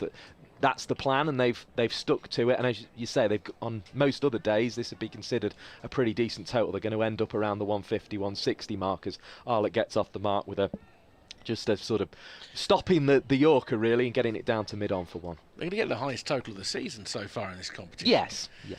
So they've certainly got that bit right as Freeborn faces up. As I say, she was in good form with 22 or 13, I think it was, the other day. And appeal for LBW as it hits her on the pad, but it was always going down leg side from Nadine de Klerk. We get a great view here at Grace Road, right behind the bowler. You can see why Richard Ray likes this commentary box when he's on the BBC Radio Leicester, can't you? Because I better make sure we tidy up before he gets yeah, in. we better. Well, we're in his box, and he's coming later. We better move the kit, haven't we? We've got a little bit. Luckily, we got 2 hours, as you were saying earlier. So, in comes de Klerk. Bowling's got a wicket already in this over. Freeborn going for the sweep again. De Klerk, I think, has learnt from that over that Lizzie Scott bowled the other day as the score goes on to 129 for 5, still 84 to win. I think she's learnt from the other day because of the fact that most of that was giving Freeborn a bit of width, and she was cutting and hitting through the offside, whereas de Klerk was a lot straighter there in towards the pads and cramping Freeborn for room, who still has a strike rate above 200. Was it 4 fours in an over shit? She hit 4 in an over, but then was out. But then Katie George came in and hit a 4. There's an appeal for LBW. The umpire not interested though, and a single taken off the pad by Arlott, 135. That would have missed another couple of stumps. Yes. I think that was just, we're winning. We're quite excited about it, and why not? Why not get an appeal in? But yeah, She's got a very business-like walk. She's going back to a mark there. She wants to cause more damage, Nadine de Klerk here. Here she comes again, bowling. Freeborn's across. Oh, that's a nice shot, and she's got it down to fine leg for only 1. The creativity of the shot probably deserved more in some ways, but those are the sort of things that Siverbrunt was putting 5 yards either side of the fielder, and and actually probably doesn't play that shot with fine leg back on the boundary. Yes. If fine leg's inside and you get it either side, that's fine. But she'll hit backward point. I think that's quite a low percentage shot. You're opening up your stumps, and that's the difference. I mean, we've seen the difference between the international players with the bat in this game and those who are up and coming. You know, you look at Siverbrunt. I know Tammy Beaumont was only out there briefly, but her placement of the ball was very, very good during that brief spell. Georgie Boyce, really, really good. And so I just think Amy Jones looked in great order. You know, and needing somebody else plays innings like that, then you probably haven't quite got a game, but you've got a bit more of a game. And as much as it was the 96 from Nat Brunt, it was also the fact she put on 94 with Georgie Boyce, and they got their 50 off 27 balls in double quick time. That really helped as Gordon comes in and bowls. This one's clipped away into the leg side. There'll be a run on offer. Just the 1 wicket so far from Gordon, but she's only gone for 12 runs in her 3 overs to this point. That 94 was either 48 or 49 balls, so it was just shy of a 12 and over partnership. Yeah. A sustained 12 and over partnership. Yeah. And as I say, they certainly got to 50 off 27. I saw that in the scorer's notes before, and as you say, it was a 2-ball 94 partnership. That'll do the job. In comes Kirsty Gordon, outside the off stump, hit down the ground, stopped out there by Marie Kelly at long off, 133 for 5. And Gordon's just a very, very good operator. She just knows where to put the ball, where to restrict the batters, and will just wait her turn for a wicket if she has to. 1 test match, of course, for Kirsty Gordon in her England career, as well as her T20 internationals, that number 5. She was so young then, though. And it's interesting, there are 2 or 3 players who got some cricket for England at the age of 18, 19, 20, who've now had to wait around for another chance. 134 for 5 as Gordon approaches again. The target 213, remember, so a long way off as Kelly does the fielding at long off. Another single to the total, 135 for 5, so 78 more to win. She was very much the player of the KSL days, wasn't she? The KSL discovered Kirsty Gordon, if you like, and all of a sudden she was on the way to the T20 World Cup in the end. I think the one in the West Indies, which was one of those tournaments that was a little bit of a damp squid in some ways. It just never sort of caught light in the way those tournaments do now. 136 for 5. Of course, we've had one won by Australia over the winter, and she was discovered by that tournament, and then things have moved on again, and it's kind of this fully professional structure now, and it's kind of, you almost don't get those stories out of nowhere quite as much. Although I suppose Emily Arlett was one really in the early days of this regional structure, as 2 were taken on that occasion. Good running by Arlett, the aforementioned 5. She's on to. Look at Gordon's control today on a day where we've seen one team score at 10.5 and over, and okay, it's a little bit more subdued. It's nearly 8 and over that the Sparks are going at to reply to the Blaze. Yeah. She's bowled her 4 overs, 1 for 19, very unfussy, doesn't concede boundaries. And actually that makes one bowler getting through like that, and Lucy Hyam's been very inexpensive as well. The slow bowlers have really outperformed their opponents, and it's almost hidden because of the size of the score. But that's quite a major difference between the two sides, is the success and the run rate off the slower bowlers today. Yes, yeah. And I said I'd tell you at 15 balls if it got exciting. The reason I didn't mention it is because it's still 75 off 12 now, so it's too far off. But as you say, the rates of scoring, it shows if you get a good pitch, good fast outfield, there's something in it, I still think, for the bowlers here, but not a lot. You maybe want to see just a little bit more for the bowlers, as that ball is a dot from the start of the Clerk over. But it shows what a spectacle women's cricket can be if you put it on a good pitch and see fast scoring. We've had 350 runs. We've had some really high quality hitting and the timing of the ball. Here comes de Klerk again. Across the stumps goes the batter Freeborn, but doesn't connect, and it's out into the offside, off the pad. There's no run taken, under 38 for 5, still 75 to win, which is very much the definition of a nominal figure now. But and it's kind of why, actually, when the Women's Premier League started over the winter, and I was covering that on the BBC World Series, you mind a little bit less as de Klerk comes in and bowls, as Freeborn hits it down the ground and there's no run. I can see the argument for being less concerned about shorter boundaries in that sort of cricket, where it's about the bright colours, it's about the loud music, it's about bringing fans into this brand new tournament. But it's when, and you could make the same argument about the Commonwealth Games, but for me they had very short boundaries there, and I'm not sure it worked as well as it, you could have just had a proper cricket tournament there, I think, and had the same effect and the same number of people coming in and enjoying Birmingham in the way they did and enjoying cricket at Edgbaston. That was a leg by, 139 for 5 as the board ticks over, 74 more to win. Yeah, the balance has got to be right. I mean, I'd be interested to see whether these boundaries change for the men's match today. I'm not sure they will. There's a little bit of drag on either side, but they're not going to go out much, I don't think, as de Klerk comes in and bowls, and this one's hit by Arlett, and that's going to be 4 runs. Down the ground, it's met with a ripple of applause, 143, but it wasn't quite as rapturous as it would have been if, say, the chase had been 160 and they were closing in on victory in a tight run chase. But unfortunately today the mark is 213. I liked what you said about the studs on the concrete. That is a very summery sound, isn't it? The applause of fielders you sort of hear on sunny days like this, and sometimes the clink of glasses as people enjoy a cool drink or two on the sidelines. We haven't heard too much of that today, but I'm sure there's plenty of time for that as the afternoon goes on. 144 for 5 with an over of this game remaining, so not too much time to get your drink in this one, and unfortunately the chase from a Central Sparks point of view is rather large. 69 more needed. But let's be blunt, you look at the teams in this tournament and you look at the squad that the Blaze have got. Yeah. But to be fair to them, in previous editions they've struggled a lot when the Bryce sisters have gone off on international duty, so they're kind of they're covering their bases. Allow me a caveat. Go on then. I don't know how many games they can have their strongest side available for, because you've got the Women's Ashes coming up and that. But this is a little bit of an all-stars line. Yes. Yeah. Oh, definitely. And it will intimidate most teams they play against when they can field this group. Yeah, definitely. I mean, this team would do quite well in international cricket. Wow, what a shot that is. 6 more runs. There's a little bit left in this game from a Sparks point of view. And 6 runs for Arlett starts the final over. 150 for 5 as that one's clapped over the boundary.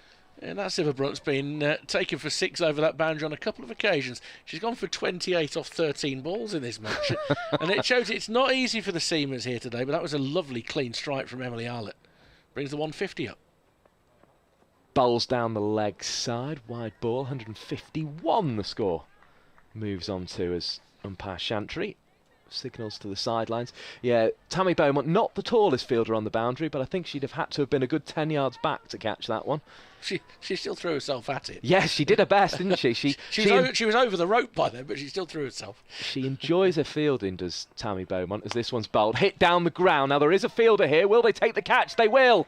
Excellent bit of fielding by Marie Kelly, coming round in front of us and taking the catch off the bowling of Nat Siver-Brunt, who may have taken a little bit of tap in this game, having made 96 with the bat, but she's going to finish it with a wicket. Arlett, to be fair to her, we said she can hit a clean ball, and she was attempting to there. Hits a 6 off the first ball, the over, but then is caught later in it by Marie Kelly. Yeah, 2 good catches in the deep by Marie Kelly. She took one earlier to dismiss Eve Jones.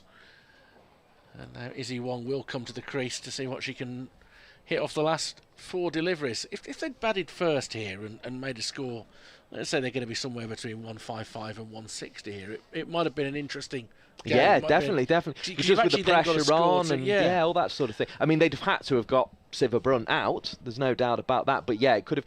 And you look at the way they chased at Old Trafford last night, and I did see a few sort of worms going up and that kind of thing online of people saying, I'm not sure the Blazers batting is quite as strong as everyone thinks it is, but they were sort of in control of that game and kind of lost a few wickets at the back end. But yeah, it could have got close, it definitely could have. And there were 1 or 2 quirky wickets in that little tumble as well. Yes, exactly. Slightly bizarre run out was one of them.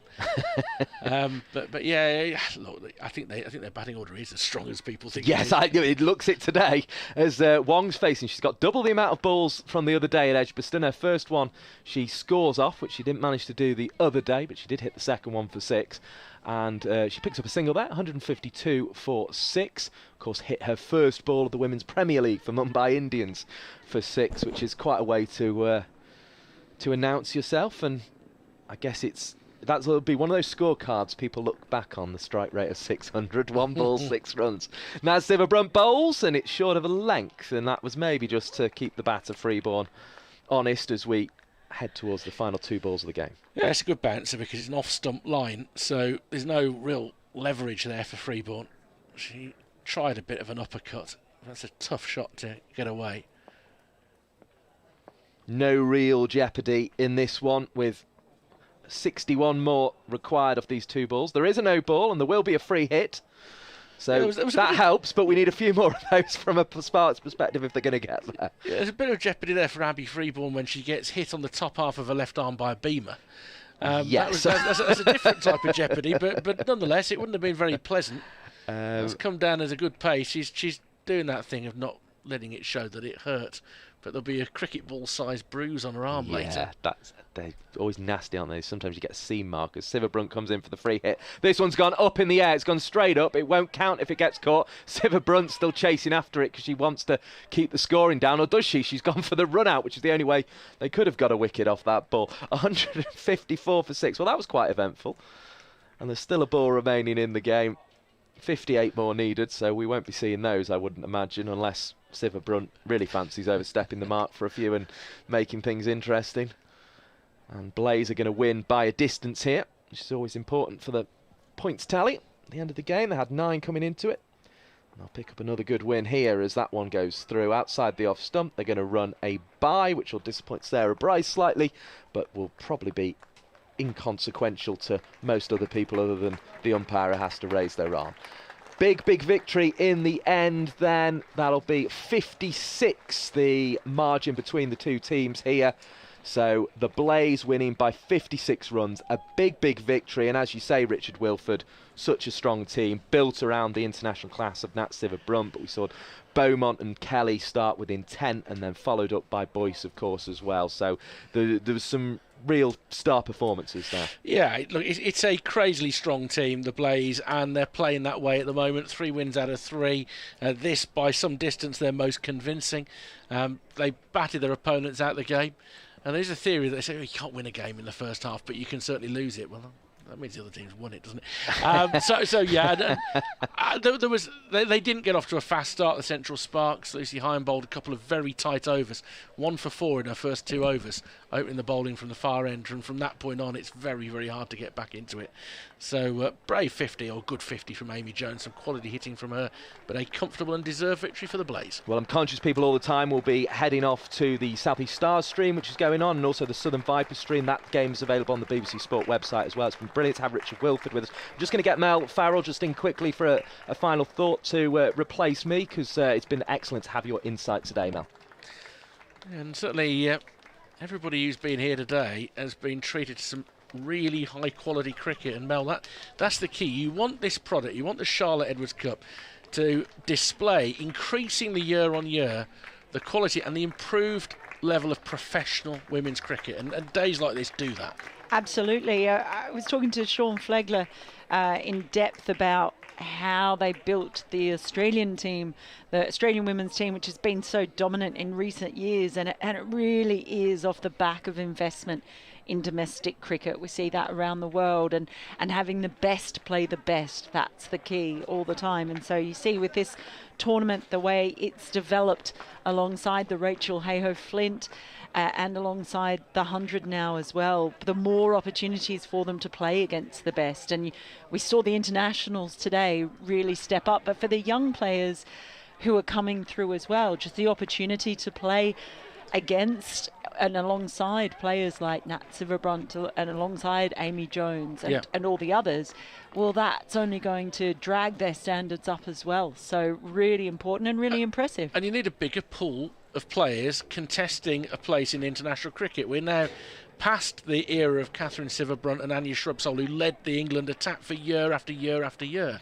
You need this next generation to be pushing and fighting amongst themselves. Well, you do, and I think it's fair to say that the way things used to work in England, because they had quite an unwieldy county system of 30-something teams, and then you went, basically, players were identified at a young age. They'd go into Loughborough, the high performance centre, the academy there, and then they would kind of come out the other end and they'd get their England shirt. And that's not the same, although there was competition there, it's not the same as having a high quality domestic competition where you can really test players and see how they go.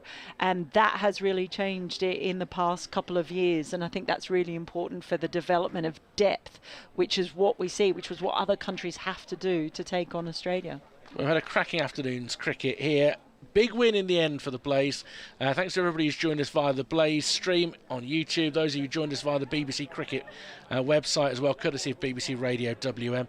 Mel, Mike, myself, Richard, thank you very much for listening and watching the coverage today, and we'll catch you again soon.